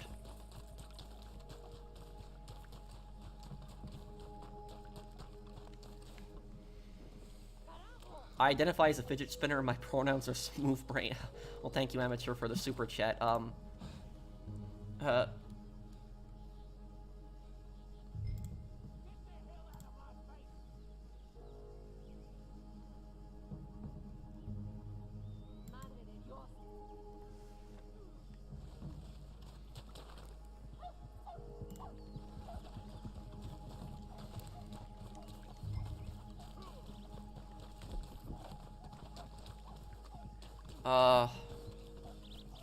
Hi Professional, I don't know if you ever played the Far Cry series, but if you haven't, I highly recommend playing Far Cry 3. It's one of the best games of all time. It would be cool to see you play it. Thank you, Darth, thank you, Darth Tyros, for the super chat. Thanks, man. But I might play Far Cry 3 one day, but I'll be honest with you, my favorite Far Cry game of all time is Far Cry 2. I like Far Cry 2 because it's the most realistic one. I like the setting. I like the African country that's in Far Cry 2. It's probably my favorite Far Cry map of all time.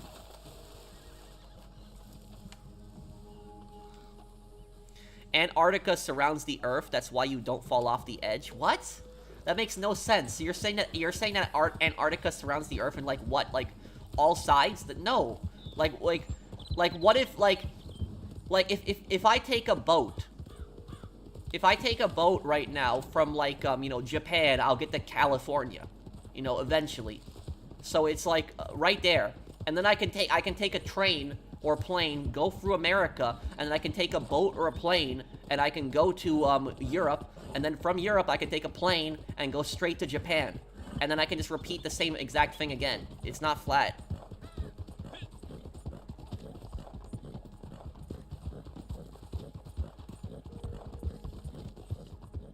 He said the governments are in on it. Well, like I said, are you telling me that, like, Russia, China, and America are in on this? Like, this giant, like, plot to, like, to make the Earth, like, this Earth is, like, flat conspiracy? Like, it's like these countries hate each other. Russia, China, and America hate each other. Even Russia and China hate each other. So it's, like, it's ridiculous. And honestly, I want to ask this question, too. I want to ask this question. Like, why is the government telling us the Earth is, like, round? Like, if you're telling me that the Earth is flat, right? Like, why are they covering this up? Like, why are they, why don't they want us to know that the Earth is flat? Like, what is the specific reason? Like, I would like to hear this. Like, what is the reason? why they don't want you to know that.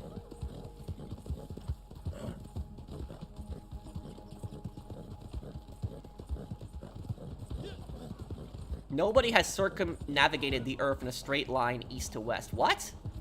It's like you can take a plane or a boat across. And it's like, literally, you know, you could find like a really, if you don't trust airlines, if you think that airlines are in on this, you could find some like really rich person, if he's even willing to do this, and just have him fly on his private plane, like, around the world, and you can just see that it's not flat.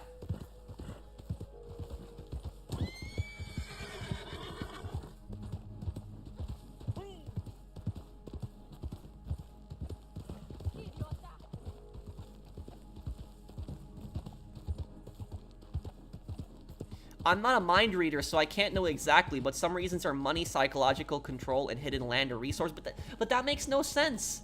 That makes no sense, dude. It's like, look, if you're gonna suggest a conspiracy, right, and you're gonna suggest that like all these governments are in on it, then you have to provide some kind of explanation as to why they're doing that. At least like when I'll give you an example, like the JFK assassination, like that's a conspiracy. But at least there's some, like, rationale behind it. Like, people believe that the reason JFK was assassinated was because the CIA was pissed at him for stopping Operation Northwoods. So at least there's some evidence and there's some motive behind that. But if you're gonna suggest that, like, all the governments in the world are, like, in on this giant, like, you know, conspiracy to, like, suggest that the Earth is flat, you have to provide some kind of evidence for that. You have to provide, like, why exactly. Because it makes no sense. It honestly just sounds stupid that, like, all these governments would be in on this, like, plotting that the Earth was flat. Like, there has to be some kind of motive for that. You can't just tell me there's not an exact motive. Your reward. Like I said, you can look into space at the satellites and you can see the Earth is flat. I'm not a scientist, okay? But I can tell you that the Earth is not flat. It's just not.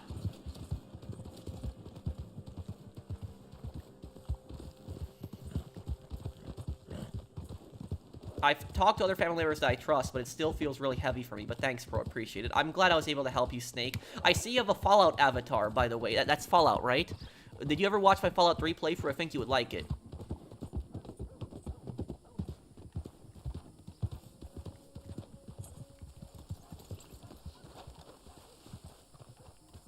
Okay.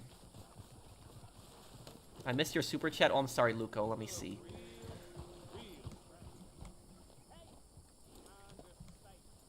Hey, Pro, hope you're well. What are your thoughts on GTA 5 story? Would I change anything? I would say the thing I would change is I would make Steve Haynes the main antagonist in GTA 5, because I think Devin was a terrible main antagonist. I just think he was boring.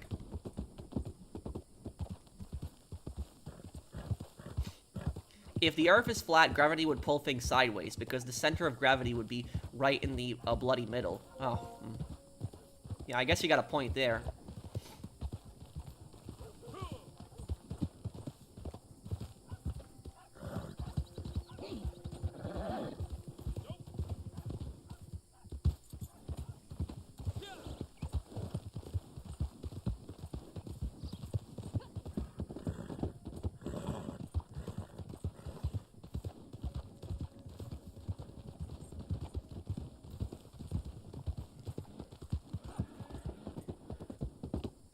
Well, people have requested that I play that game Hearts of Iron for a long time.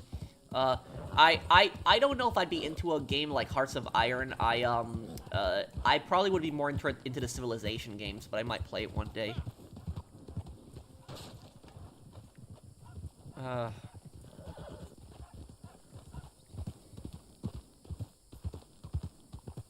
Well, no, don't bully the guy, guys. Don't be rude. Don't be rude to Noah. Don't bully him. It's just he's just wrong, but there's no need to be rude to him. Brandon, how long until this event? 3 minutes left. Noah, are you still here?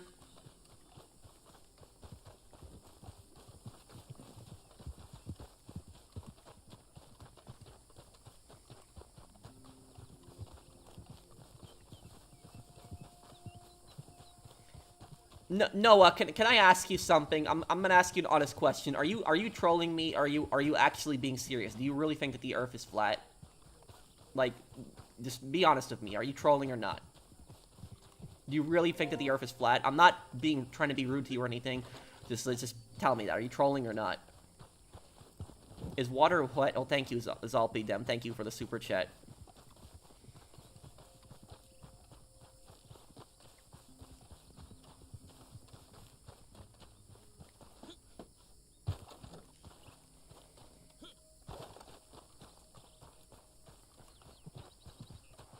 Have you ever done a Fallout 3 Evil playthrough? No. But I'll do it when there's the, when there's Season 2 of the Fallout TV show comes out, I'll do it. Thank you, Luco. I am not trolling. The Earth is flat, honest to God. Okay, Noah, can I ask you another question? This is more of a personal question. Does your belief that the Earth is flat, does this come from mainly a religious perspective? Is this coming mainly from a religious, like, argument, like a religious perspective? Because I noticed that a lot of people that, like, you know, believe the flat Earth stuff, they're very, very religious. And I'm not saying there's anything wrong with being very, very religious, but I'm just curious whether your viewpoint on this comes from, you know, religion directly. Is this directly from a religion?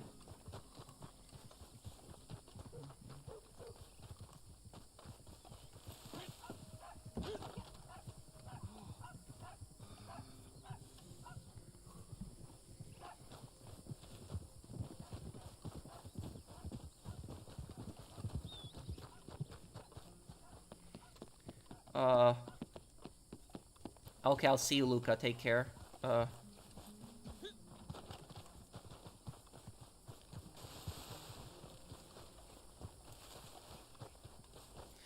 It's not a religious perspective. I'm an agnostic theist. My knowledge comes from, Earth. My knowledge of flat Earth comes from evidence. Okay, well, Noah, I'm just gonna leave it here because we're not gonna get anywhere. I'm not gonna change your mind, and you're not gonna change my mind. You know, you believe the Earth is flat. I think the Earth is round. That's just it. I think you're wrong, but we're just not gonna change each other's minds. We're just gonna leave it at that then. Have a respectful end here. At least you're honest about it. That's the one thing I'll tell you. At least you're honest that you're not trolling. But this turned out to be a really weird stream. That's just it. Like, I didn't think that I would be debating over, you know, the Earth and, like, gravity and stuff like that, and flat Earth.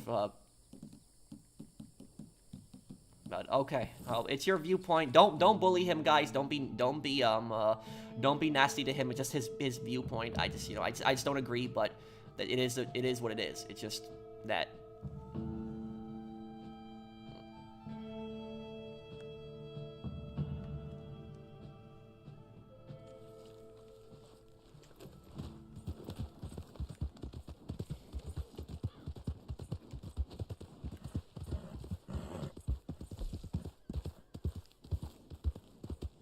What's your problem? Wait, what's your comment, Michael? I'm sorry, Michael. What's your comment? What's going on? Let's go. I got places to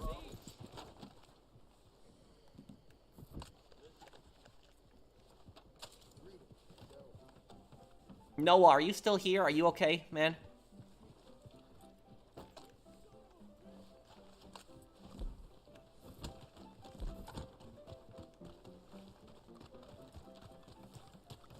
Hey, be more careful. I'll talk to you about that after the stream then, Michael. I don't know yeah, I hope everything's okay with him, but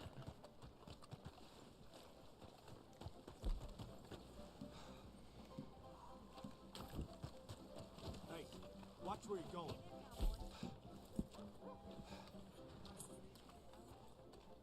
okay, let's join King of the Castle. Here we go. Don't be rude to Noah, Anonymous. Like, I don't think that he's right, but there's no reason to be nasty. There's no reason. Don't be rude.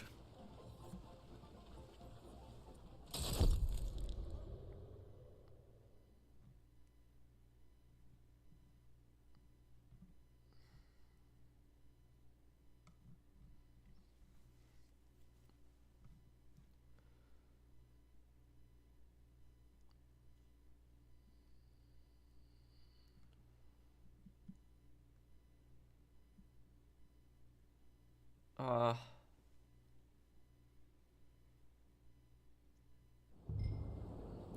Okay, Michael, I'll talk to you, right after the stream about it.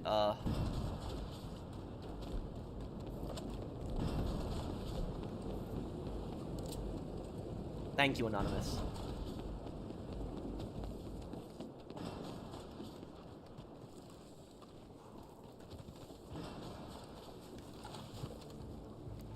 I work with an entitled rich kid,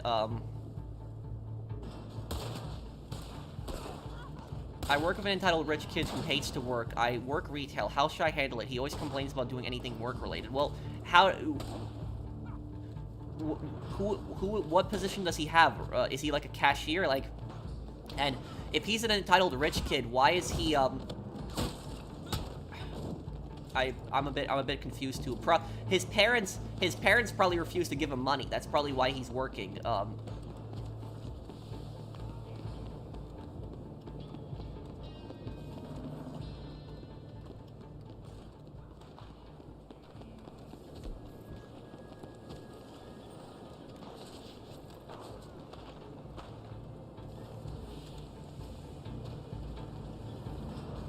He said his dad forced him to work, like I thought.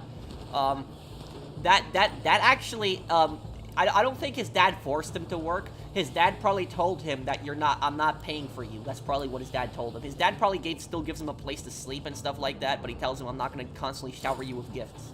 That you're gonna have to earn your own money. And honestly, I think that's a good thing to do, too, is that, you know, if I was, you know, if I was like, you know, if I was very wealthy, I probably would tell, if I had kids, I probably would tell them to, that, you know, you have to find a job. Like, I'm not gonna kick you out or anything like that. I'm not gonna do that. But, like, you have to try to learn to be more responsible and, like, you know, work for something that, you know, you have yourself. So that's, like, a better way to raise people, because if you just raise them constantly, just showering them with gifts, they're gonna, yeah, be very entitled.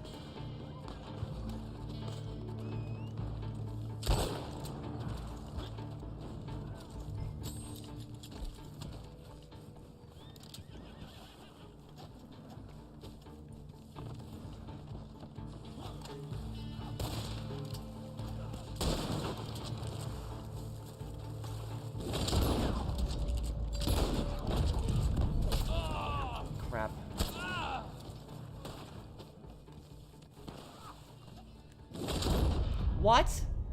Oh, crap, that was... Oh, I was doing pretty good there, but...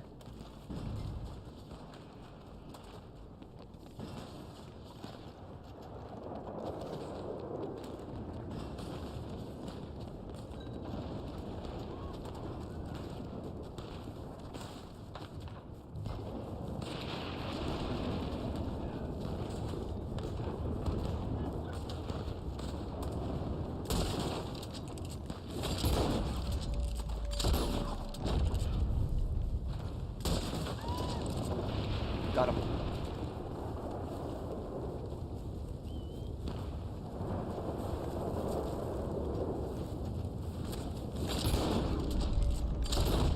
Oh, damn. At least it was a good shot, I'll say that.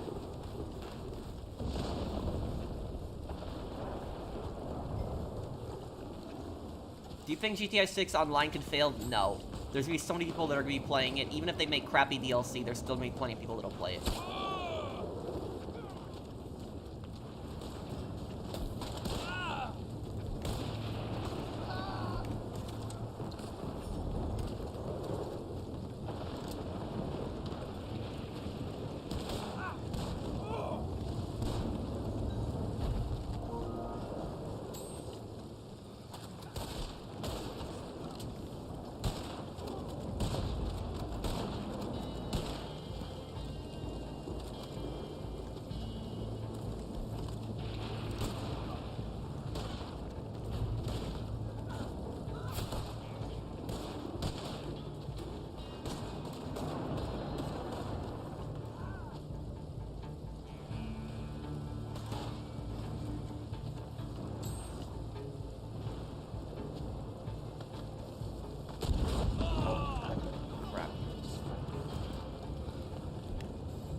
damn. Okay, well, I will say about this is probably the best match that I've played in, like, weeks. Because it's we're not playing against total sweats. We're like some of the other matches we were playing against, like, the worst sweats in this game. But at least this match is, like, somewhat more balanced. That's what I'll say about it.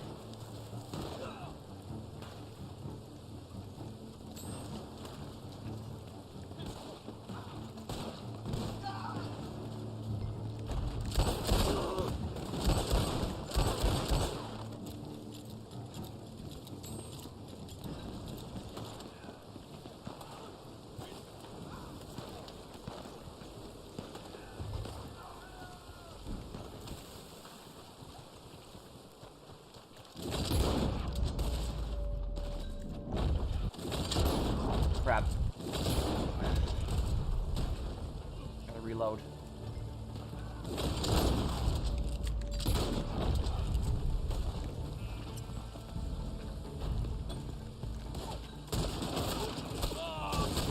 Damn.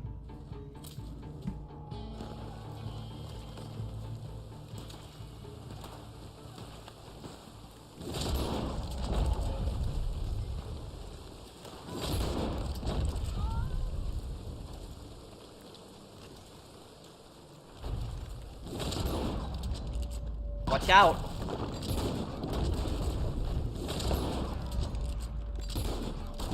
Crap. Bomb.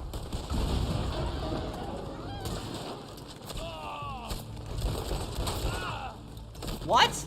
Wait, I saw the red X. I saw it. I saw the red X. I thought I killed him.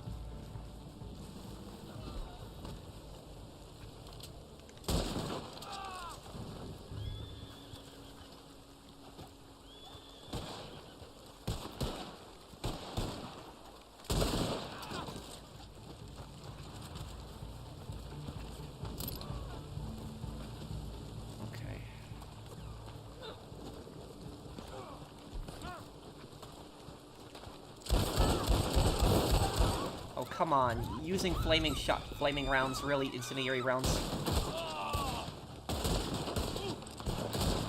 Crap. I'm screwed. I'll answer questions in a moment, guys. Just trying to win this one here.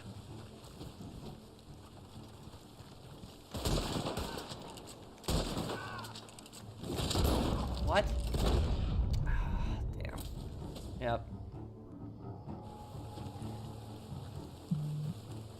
Can somebody explain to me how he survived 2 shots from the Springfield like that? Is he using some kind of tonic, or is that like a card, or what that was? Because I want to know how they survive a lot of times more than 2 shots from a Springfield like that. Because most times people don't survive more than 2. So I'm wondering what...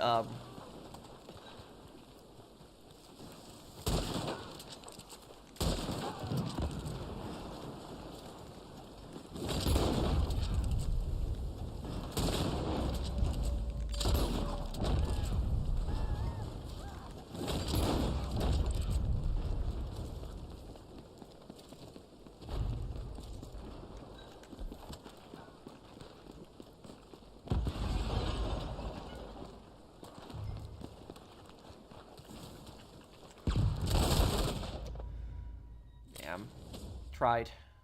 Thank you, WRV, for becoming a member. Level 3 tonics, huh?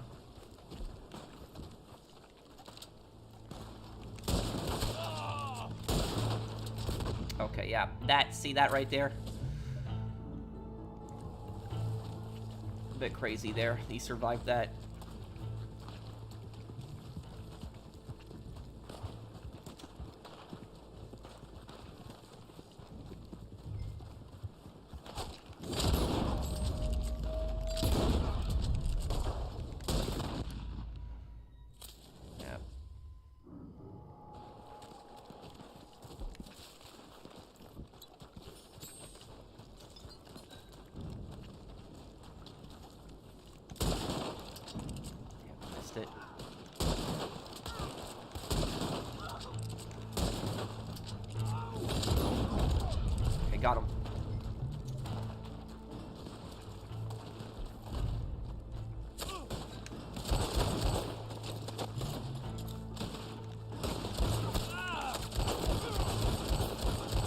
Oh, you've got to be kidding me.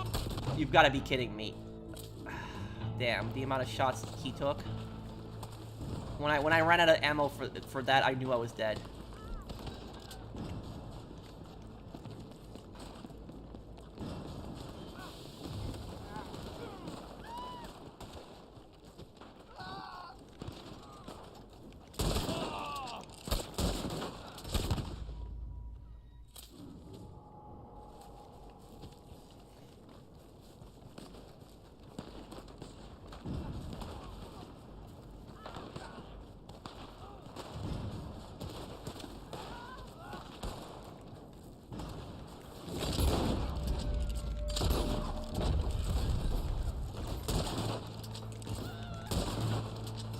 Oh, man.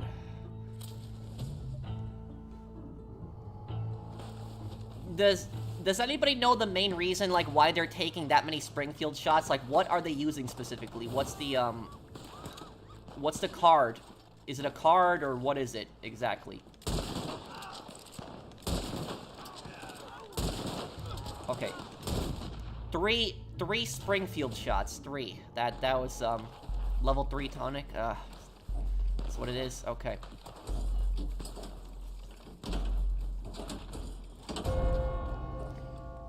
Okay, well, it did, as it wasn't as bad as some of the other matches. The other matches that I played, probably tonic plus deck build.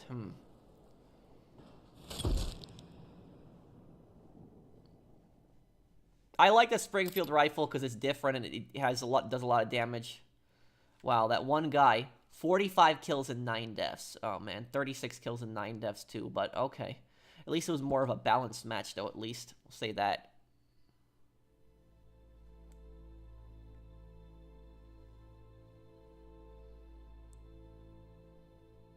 Nuclear artillery? Well, have you ever seen the game Mercenaries Playground Destruction? The North Koreans have like a nuclear artillery gun in that game.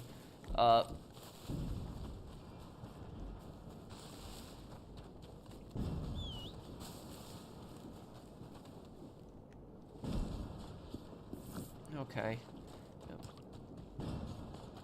Okay, so I guess I'll probably answer your questions before I go here, guys. So anybody want to ask me like a bunch of questions we had in that, wait, you made a super chat, I'm sorry. Let me see. Hey, professional, I got a job at Walmart in the meat department. With your retail experience, is there any advice you can give me? I start Sunday. Well, meat department. That'd be like a, kind of like a butcher? You're the guy who's at the back who like is like responsible for the meat and like the ham slicing and stuff like that and weighing, right? That's probably not as toxic as some of the other environments. Like that's probably gonna be more of a chill environment as long as your supervisor isn't rude to you. You're probably not gonna get as many customers as like the regular, the other parts of the store get. I would say, do your best and try to always be nice and watch out for it because you're gonna encounter rude customers, Crest. It's just gonna happen. Even if you're the nicest person in the world, you're always gonna have somebody that's gonna be rude to you and somebody's gonna be nasty. It's just gonna happen.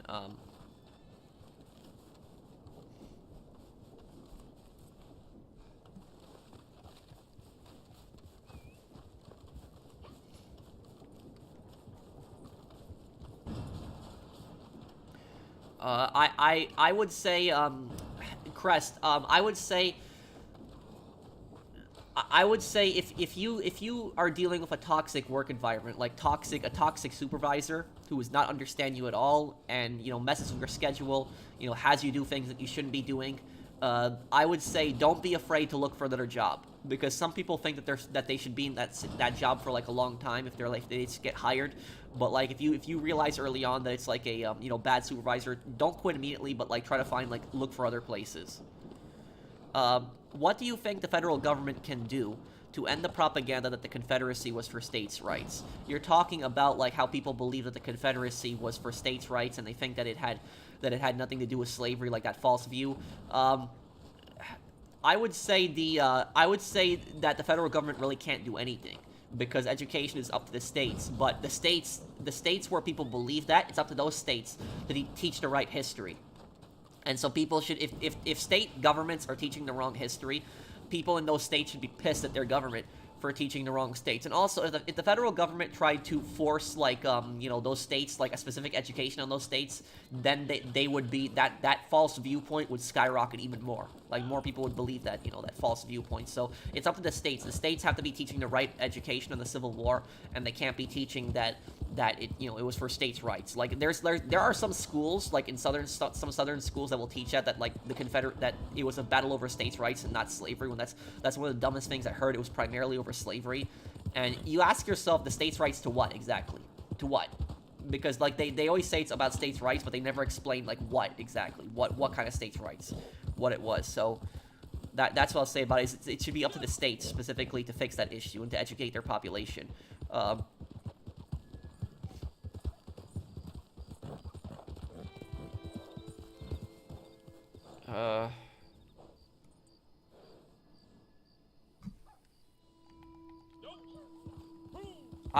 Is there proof for that, Jordan?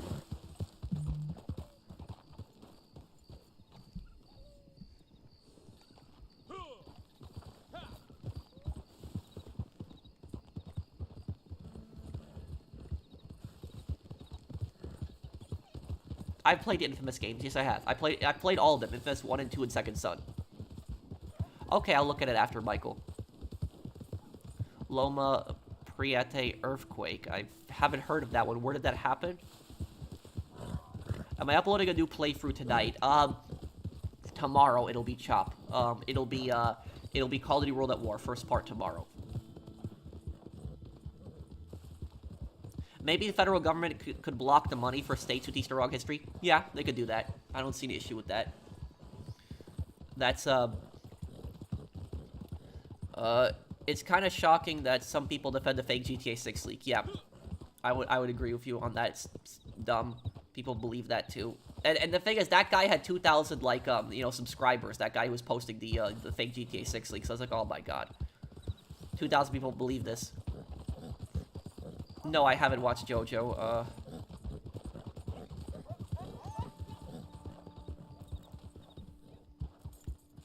Can the North Korean government revolt against the North Korean people? Can they revolt against the government?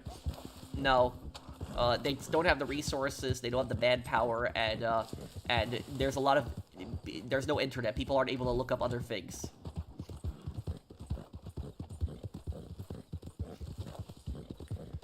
What's your question?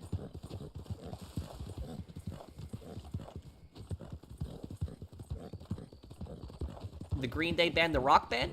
They make some good songs. I've heard them before.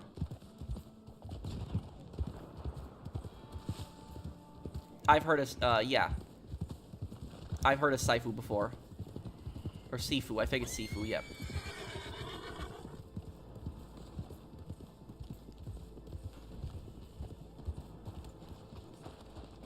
What do you think that four railway employees were arrested in India as put 4 bombs in the tracks so a train gets blown up and they get leaves? Wait. Leaves? Wait. What do you mean leaves? Okay, what's your question? Joestar, what is it? I'll do Condemned one day. I just don't know when.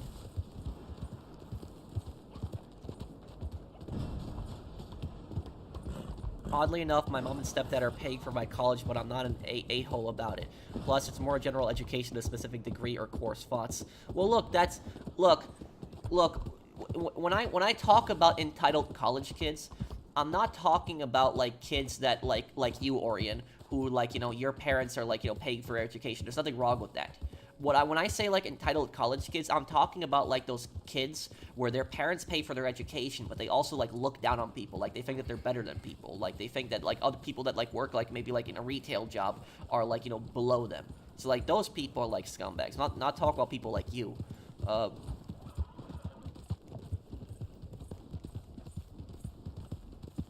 How powerful was Mansa Musa? Also, can you stay on so I can give you my username on Twitter? I don't... who's Mansa Musa?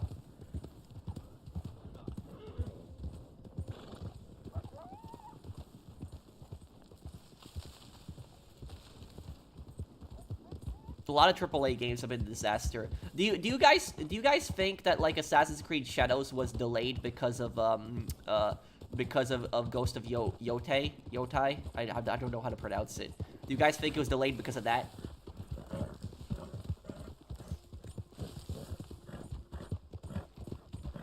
Just here's the thing about this, Crest, is make sure you read what your job description is. I'm sure you signed some kind of contract or something like that. Read exactly what your job description is, because chances are you might encounter toxic supervisors that are going to try to get you to do things that are maybe their work and it's your responsibility.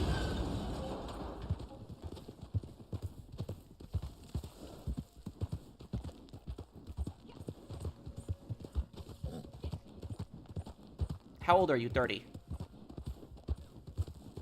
They wanted to go on vacation, but the government said not right now. As festive season is coming up, so they made 4 bombs and planted them on the tracks so a train gets blown up. What? They wanted to blow up a train so they could go on vacation? Well, Joe Star, why don't you leave a comment under my last tweet, like my last tweet, the tweet that I just posted today that I'm streaming Reddit online. Just leave a comment under that, and I'll look at your comment and I'll follow you. And then when I follow you, you can just message me on Twitter after, whatever you want, okay?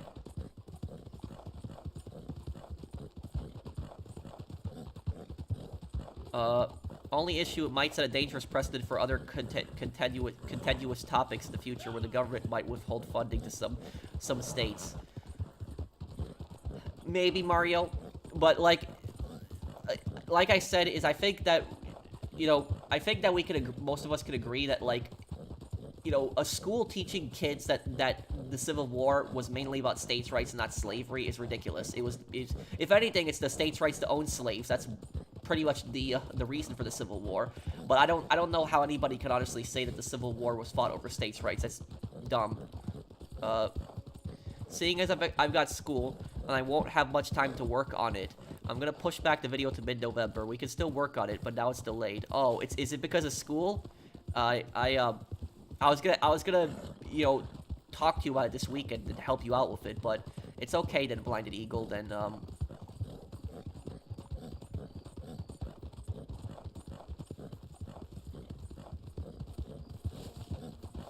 I wanted to check, that's all. Thank you so much for explaining. For personal reasons, I'm depressed and lonely most of the time instead of superior. I heard you, just saying.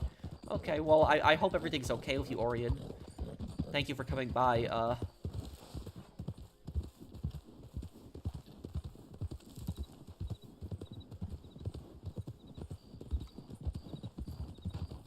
Did you leave a comment under it, under my tweet, Joestar? What are your opinions on retail companies that force their employees to push said company's credit card program? Is there some financial benefit for the company itself? Well, the company makes money. Whenever you use the credit card, the company makes money. You know, they get a certain percentage back from that. But they push the employees to really sign up for those programs. Have you always kept your hair short? When I was younger, it used to be much longer. But it was, I just always liked shorter hair more. The Dark Soul games, probably not. Honestly, if I played the Dark Soul games, I'd probably die 100 times in one playthrough on Rage. So like I'm not good at games like that. I'm better at like I could a game like Sniper Elite. I could play Sniper Elite on Authentic Plus, like the hardest difficulty. Like a game like that, I could do.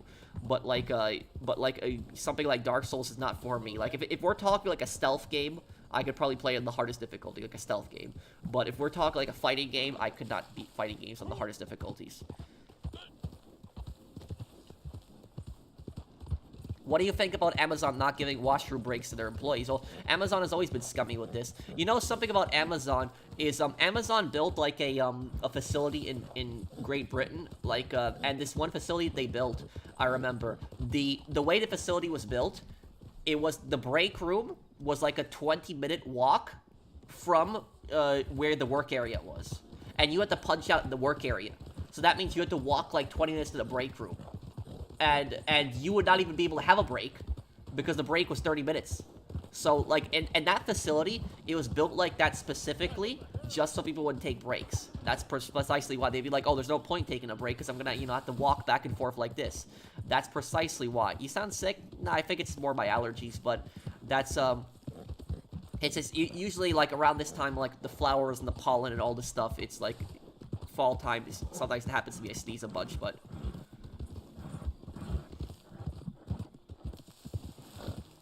You've been visiting a psychologist? Is everything okay, Joestar?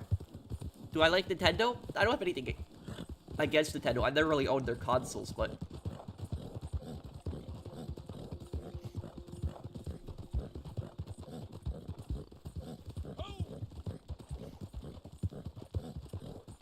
You're a bit sick? I hope you're better. I hope you get better.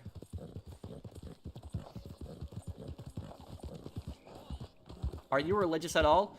I'm an agnostic. I lean more towards believing though. Like I lean more towards believing.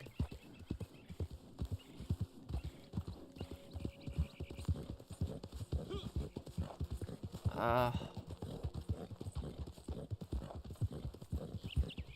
you think Big Smoke is like Tommy Vercetti, a bit an evil or more evil counterpart to Tommy? No, because Tommy Vercetti wouldn't betray people, you know, betray his friends. The 2013 328i, Murph, Masala tea, no, what is that? I drink a lot of tea, so I might like it. What kind of tea is it? I've been depressed, emotionally lost, antisocial, negative on world, and I have a good thing to say about you, pro. Well, you can talk to me, dude. Did you leave a comment under my tweet? Because I'll just follow you, and then you can just message me on Twitter whenever you want. So you're against people who are religious? No. When did I say that? I literally just said that I'm an agnostic, but I lean more towards believing. You know, believing in believing the God. But that's I never said that I'm against religious people or anything like that. I don't know where you're getting that from.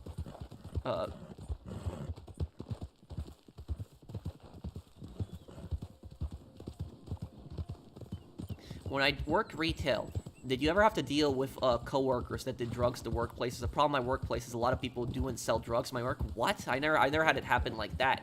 That's really bad. No, I've never seen. I don't think I've ever seen anybody do drugs in the workplace. No, I don't think so. It's a tea with a lot of spices in it, like ginger and cardamom. Is it healthy? Okay, it's okay, Alex. I heard good things about the Silent Hill 2 remake. Is it good? Is the Silent Hill 2 remake good? Is it?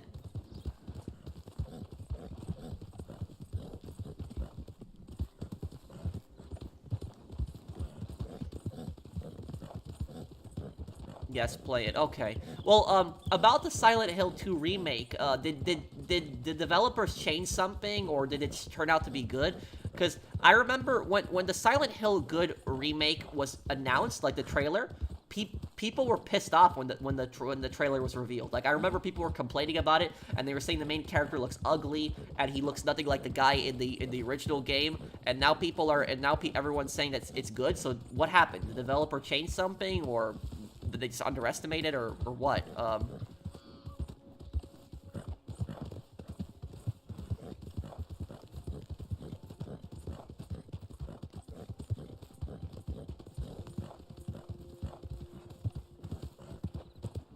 Okay, Joestar. No, people are just stupid. They were pissed off because Bloober team makes really bad games, so they're expecting the worst. Oh. I've never played Silent Hill. I've never played it. So I would be open to playing it. But I got a question for you guys. If I've never played a Silent Hill game, do I need to play Silent Hill 1 to understand Silent Hill 2? Or can I play Silent Hill 2 without playing Silent Hill 1? Can someone explain that to me? Can I play the second game without having to play the first one, or do I need to play the first one to understand the second one?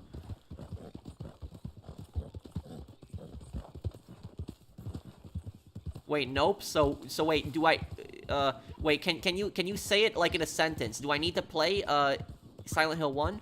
Or no, every Silent Hill game is separated. Okay, so I don't need to play Silent Hill 1. Okay. Okay, so I can play 2 without the first one. Okay.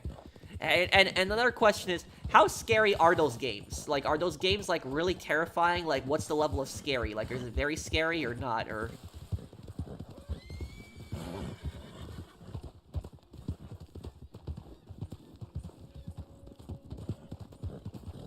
Okay, Blinded Eagle.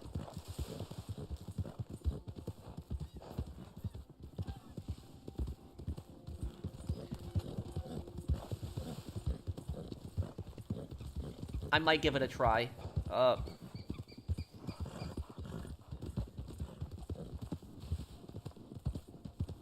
In the beginning, it's not scary, but after the apartments, it does get scary, huh?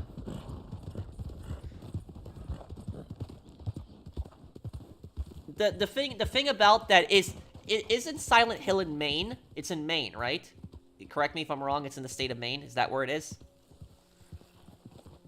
I travel a lot to Maine. Every year I go up to Maine for like a week or two. So I go up to Maine and I'm going there actually next month. So like every year my friend invites me over to, like, for a week, and I bring him over some gifts. So like one of my best friends, he moved to Maine. He lives in a very small town in Maine. And so like I've been to Maine a bunch of times. Maine actually exists? Yeah, it's a state. Silent Hill isn't a real place, but Maine is.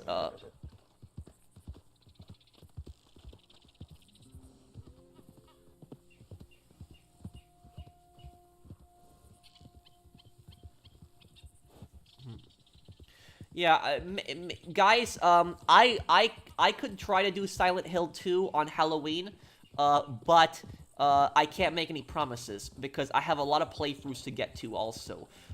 San Andreas, we're starting down on the 26th, and Black Ops 6 and World at War. I gotta finish that before October. Plus, I gotta get out the other Ace Attorney part and the 63 Days part. So, what the hell? Come on. Seriously.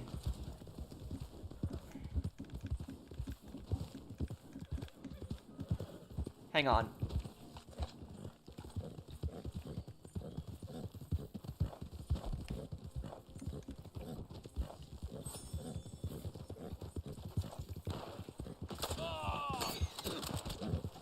Yeah, he's using a sniper rifle, I think. Yeah, it was a Carcano. Man, it's so cheap. It's like if you're gonna fight, then at least, like, run up to us and shoot us. Don't just, start sniping people at a random distance. It's so cheap. Oh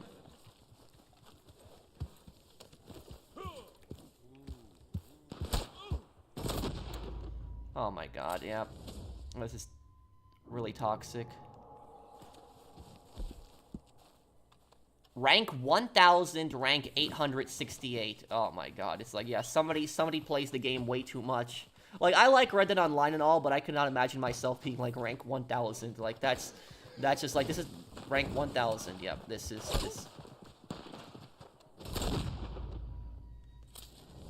Yeah. I'm just parlaying. It's not worth it. This is the nice thing. This is the nice thing about Red Dead Online, is that at least in Red Dead Online you can deal with the griefers a lot easier. So like I can just parlay, and then I can do my thing. I can do my missions, and I don't have to worry about idiots. Like, I cannot imagine getting up to rank 1000 Red Dead Online. Like, I like Red Dead Online and all, don't get me wrong, but I cannot imagine getting up to rank 1000. Yeah, like, I don't know why, like, oh, they left, of course. They can't keep killing, and so they're gonna leave because of that. It's just... do you think the Midwest is boring, or New England? No. No. I've been to New England, and I live in the Midwest. I moved to the Midwest. I like the Midwest. It's just, it's not boring. I tell you, the people that say that a lot of times is boring are the people that have never been there. Next year, you know where I want to go on vacation in fall next year? I want to go to Alaska next year for vacation. That's where I want to go. I want to visit Anchorage. So it's a place... Alaska is always a state I always wanted to visit. And I wanted to see what it looks like. So, like, a lot of people say Alaska's boring, too. But, like, no. It's like every state is unique and has something that other states don't. So it's, I like the Midwest. I've been to New England before, and,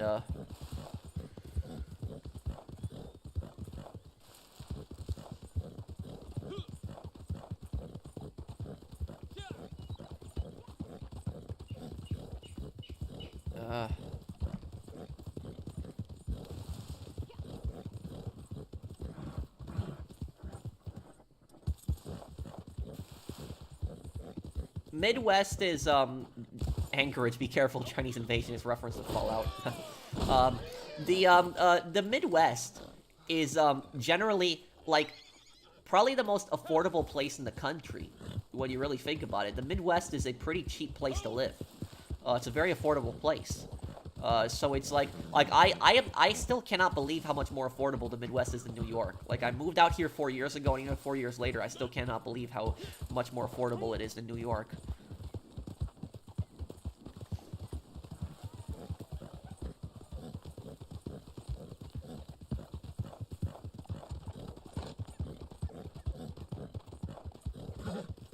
I live in the Midwest near the Canadian border like Trevor. Also, my town I live in seems like a Grand Theft Auto satire.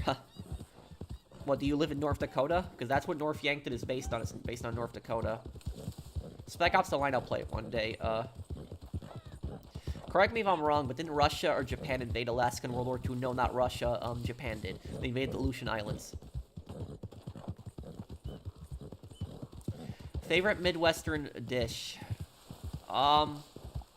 The pies. The Midwestern pies, the apple pies, are really good.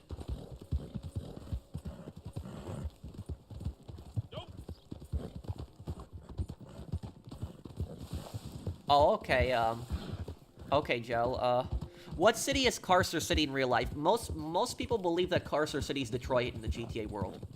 Some people think it's Pittsburgh.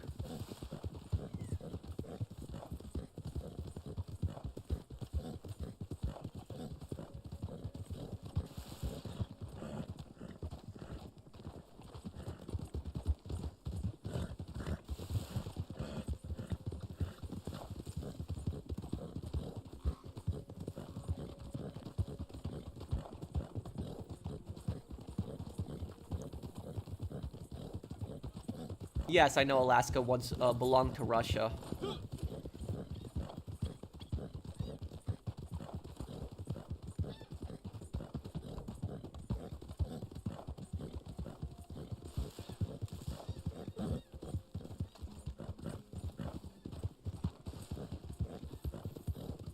By the way, you want to know something? I did a poll once. I asked people what the most dangerous city in the 3D universe of Rockstar Games is, and people voted for Carcer City is the most dangerous place in the 3D world of Rockstar Games.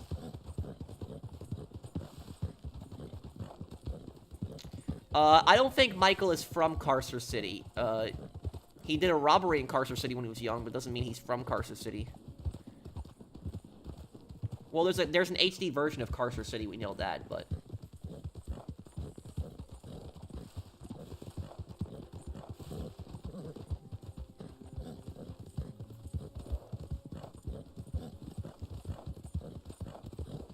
Turkmenistan is one of the most brutal dictatorships in the world. I love you and your channel, and as a person, I see myself in you, and I respect you, and I have a lot in common with you. Thank you, Joe Star. That means a lot to me. Thank you for watching my channel. Just know that my channel would be nothing without people like you and everybody that's watching my channel. So, like, if you guys didn't watch my channel wouldn't be nothing. So, you guys are what made this channel, too. Always know that, too.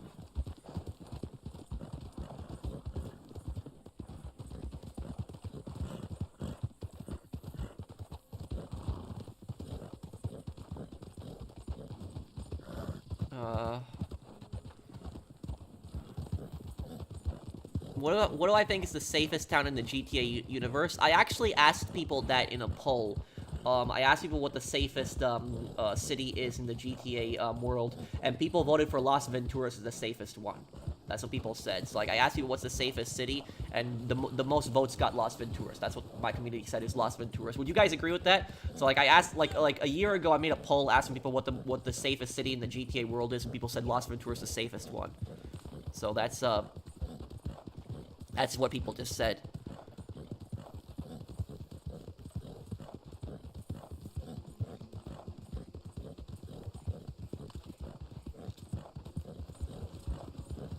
Well, San Fierro, you have to remember San Fierro has the Triads and the Nang Boys also there, too.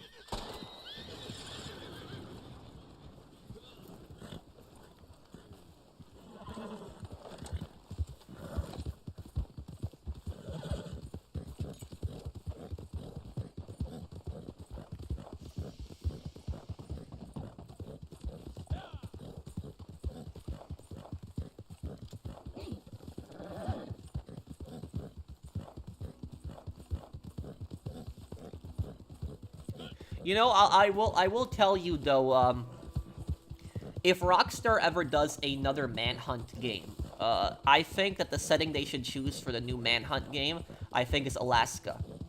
What you guys think of that? Because when you really think about that, don't you think Alaska would be good for a horror game like Manhunt?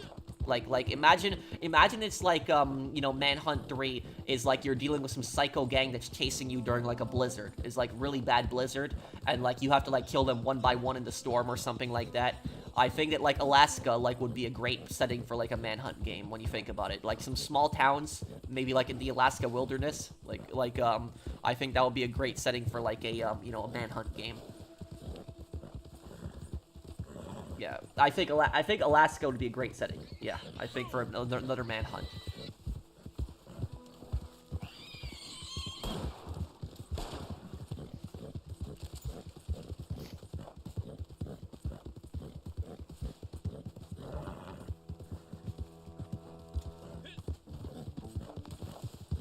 You are amazing. Thank you. Yeah, well, I actually did a poll asking people what the reason for Manhunt 3 never being released, and people voted.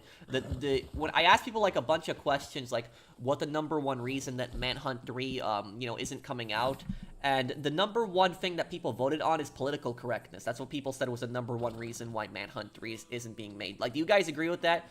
Do you guys think that political correctness is the reason that Manhunt 3 will never be made?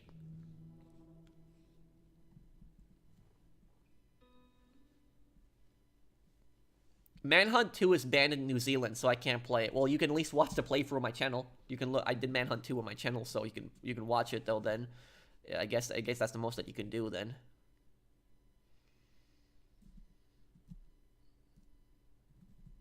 What political?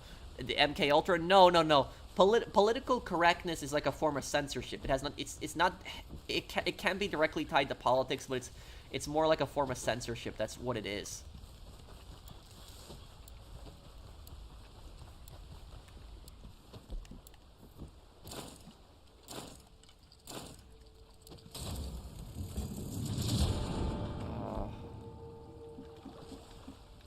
Special River Lure. Okay, I'm gonna see if I can win this time.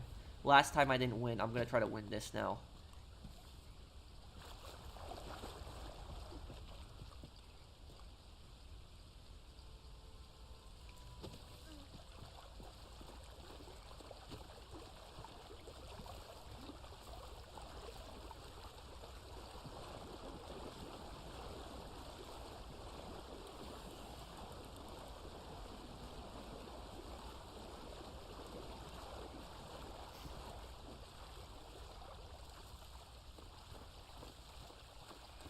See if I can see any fish.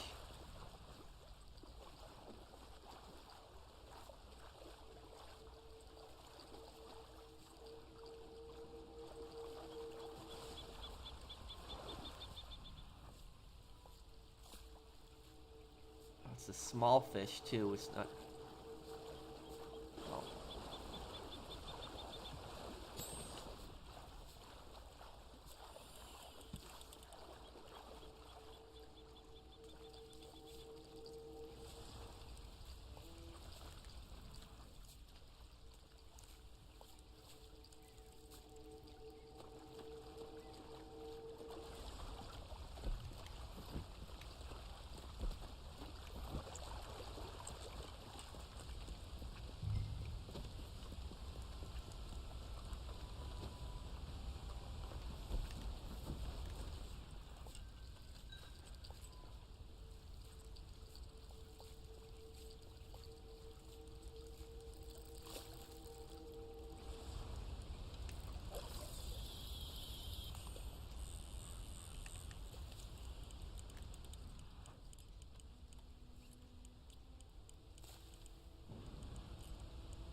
Okay.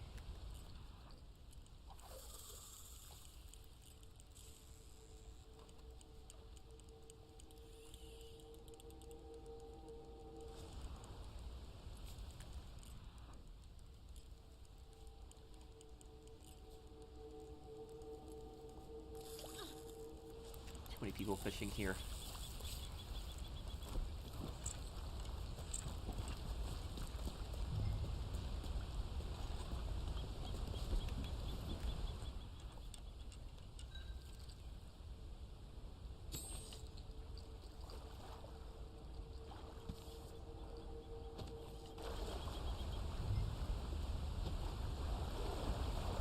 Do you like fishing? I've never actually gone fishing.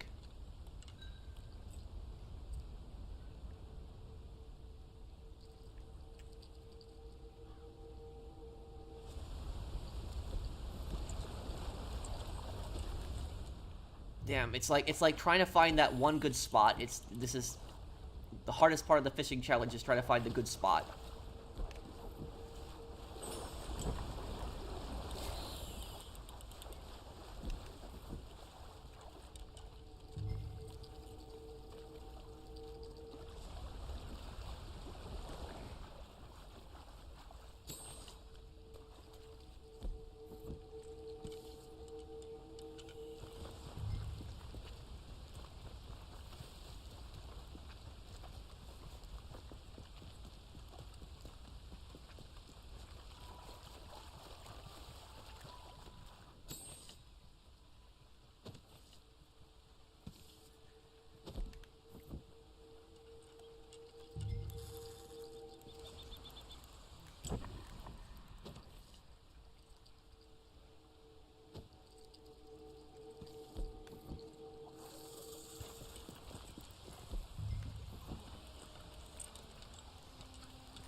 My night's going good. Oh, here we go. This is it.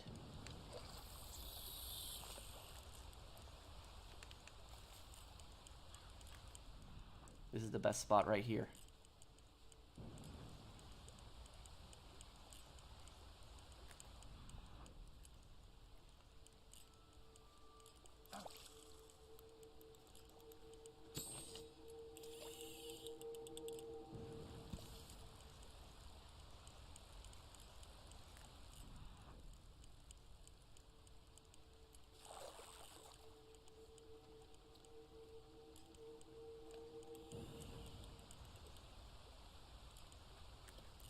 I don't think I really have a favorite fishing spot. I've just...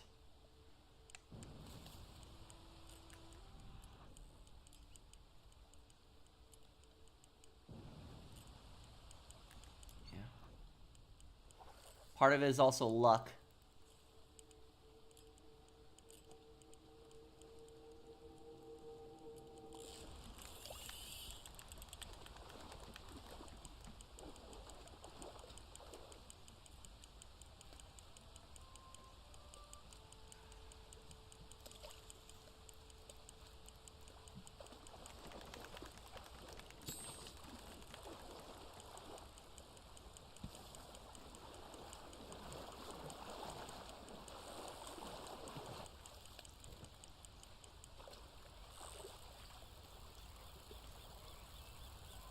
Okay, there we go.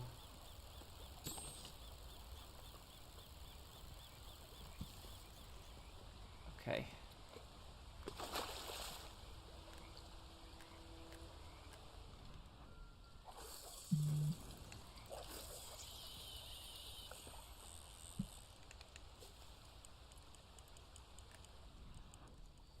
What scene in a video game made you cry? Actually, there's actually a scene in 63 Days, the playthrough that I'm doing right now, the final mission, which actually kind of almost made me cry. It's really hard to make me cry, but there's a scene in the game that's extremely sad. And there was only one video game that I've ever cried at the end, only one. And a lot of people think it's Red Dead, but it's not. The only video game that I've ever cried at the very end, it's a game that most people actually haven't cried at the end, but the game that I've cried at the very end of is Call of Duty World at War. The very end of the mission, the very end of the game, when you have like that horror music that like plays at the end of World at War, and it just says like 60 million people died as a result of World War II. It was the deadliest conflict in human history. That was the only game where I cried at the end.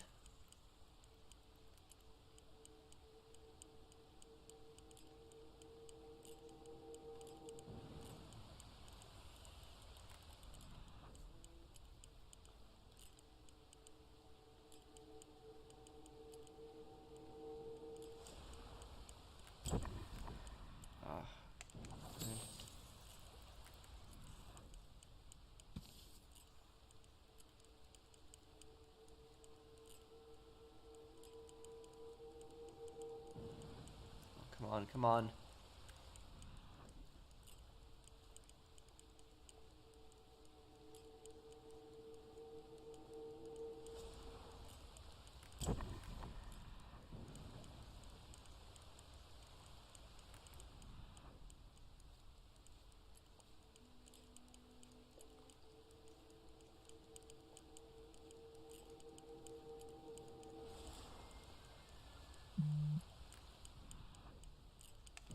Oh, come on. How...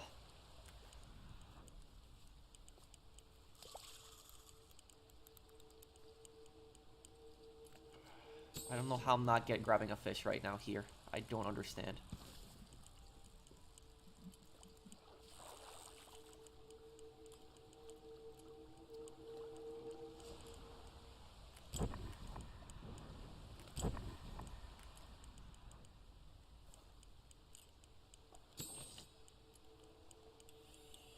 Yeah, I don't know how I'm not getting any fish right now. This is ridiculous.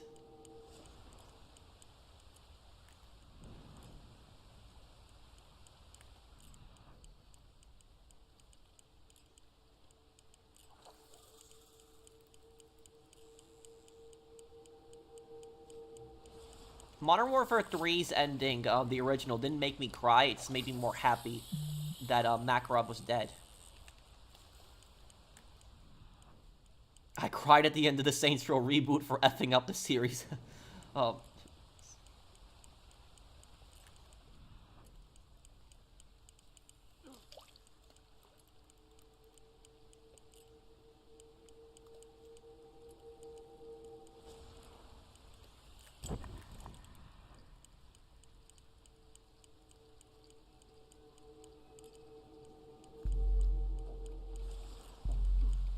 I'll look at it afterwards, WRV.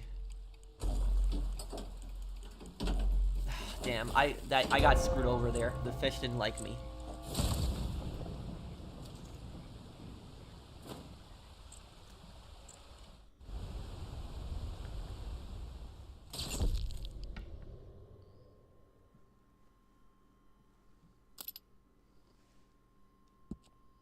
Oh, good job to Kool-Aid there. He won first place.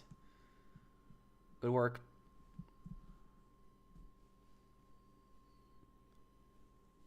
I have heard of Sifu, Hustler.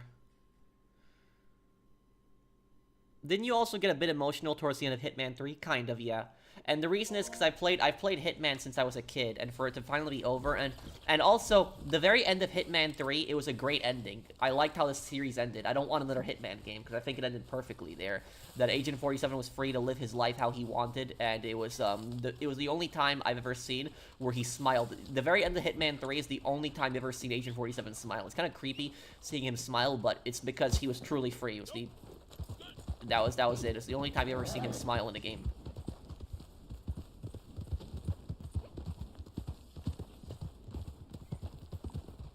It takes some skill to learn WRV. It's not easy. What's your game idea, Joestar? By the way, Andrew, have you checked out my playthrough 63 Days? Because you might like that one. They're making a James Bond game, yes.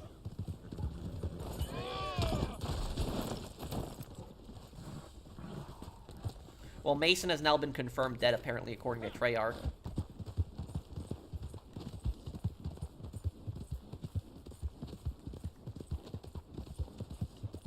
You're really smart. Well, thank you.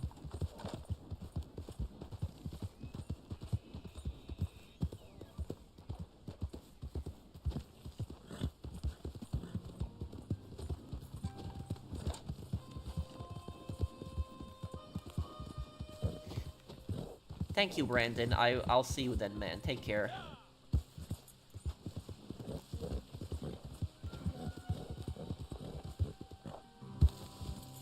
There should be a game made of where you play as Trudeau, where you have to make huge claims without evidence, and like bad people.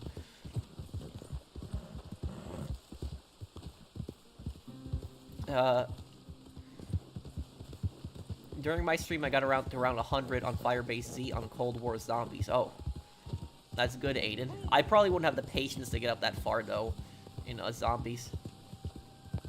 Any life wisdom advice you can give us? Always do what you want to do, and believe in yourself. Don't ever put yourself down, and keep pushing to do whatever it is you want to do. That's how I do things on my channel. As I always do, what I want to do on my channel.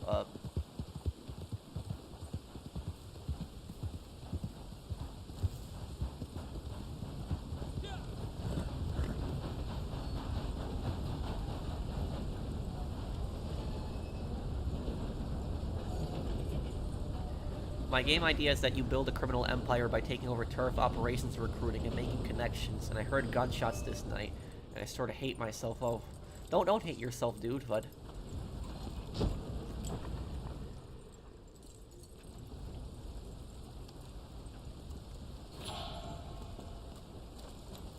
I would like to see a game, you know, where you could take over, like, turf played in the 1920s, like an open world game, like in Chicago, where you can play as, like, a mafia.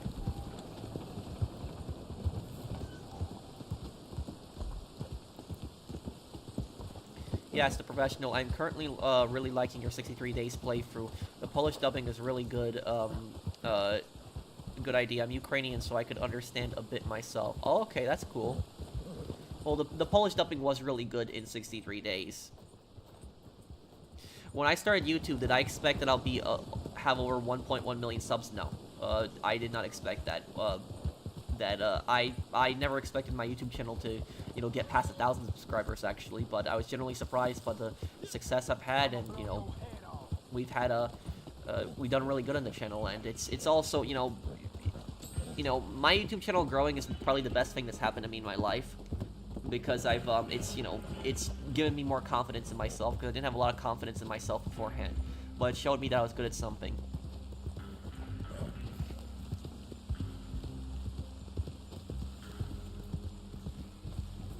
Well, yeah, we'll have Mafia the Old Country.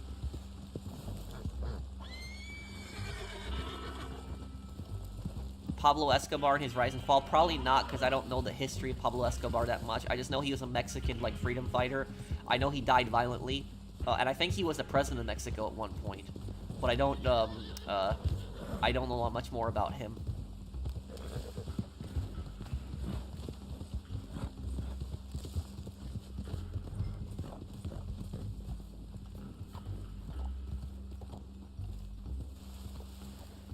You are really good in history. I have learned more history from you than school. Thank you, WRV.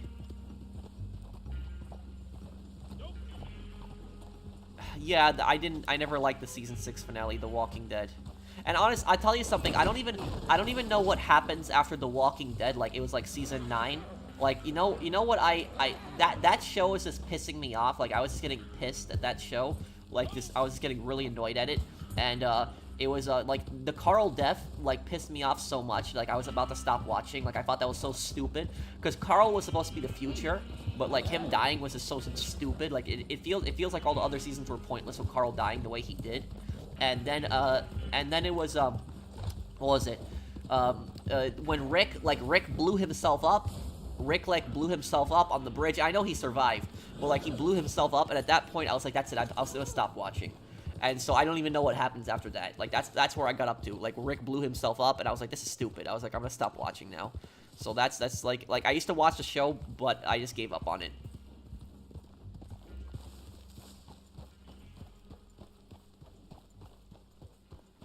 The numbers are Big Smoke's order.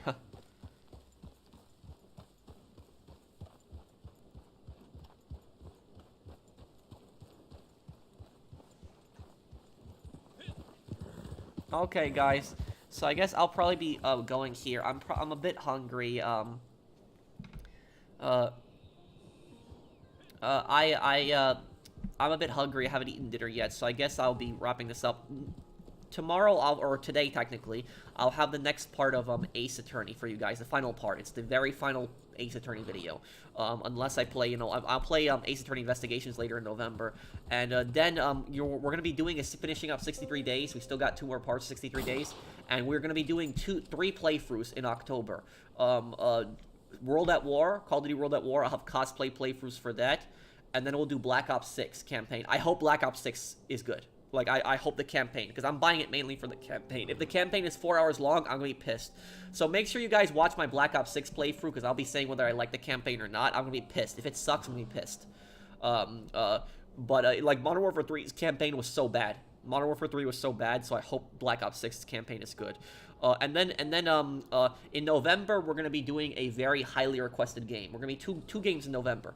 Ace Attorney Investigations, and Yakuza 0. Yakuza 0 is what we'll do in November. A lot of people wanted me to play Yakuza 0, so I promise we're going to do Yakuza 0 in November. And that's going to be a playthrough that I know a lot of people are going to, really like.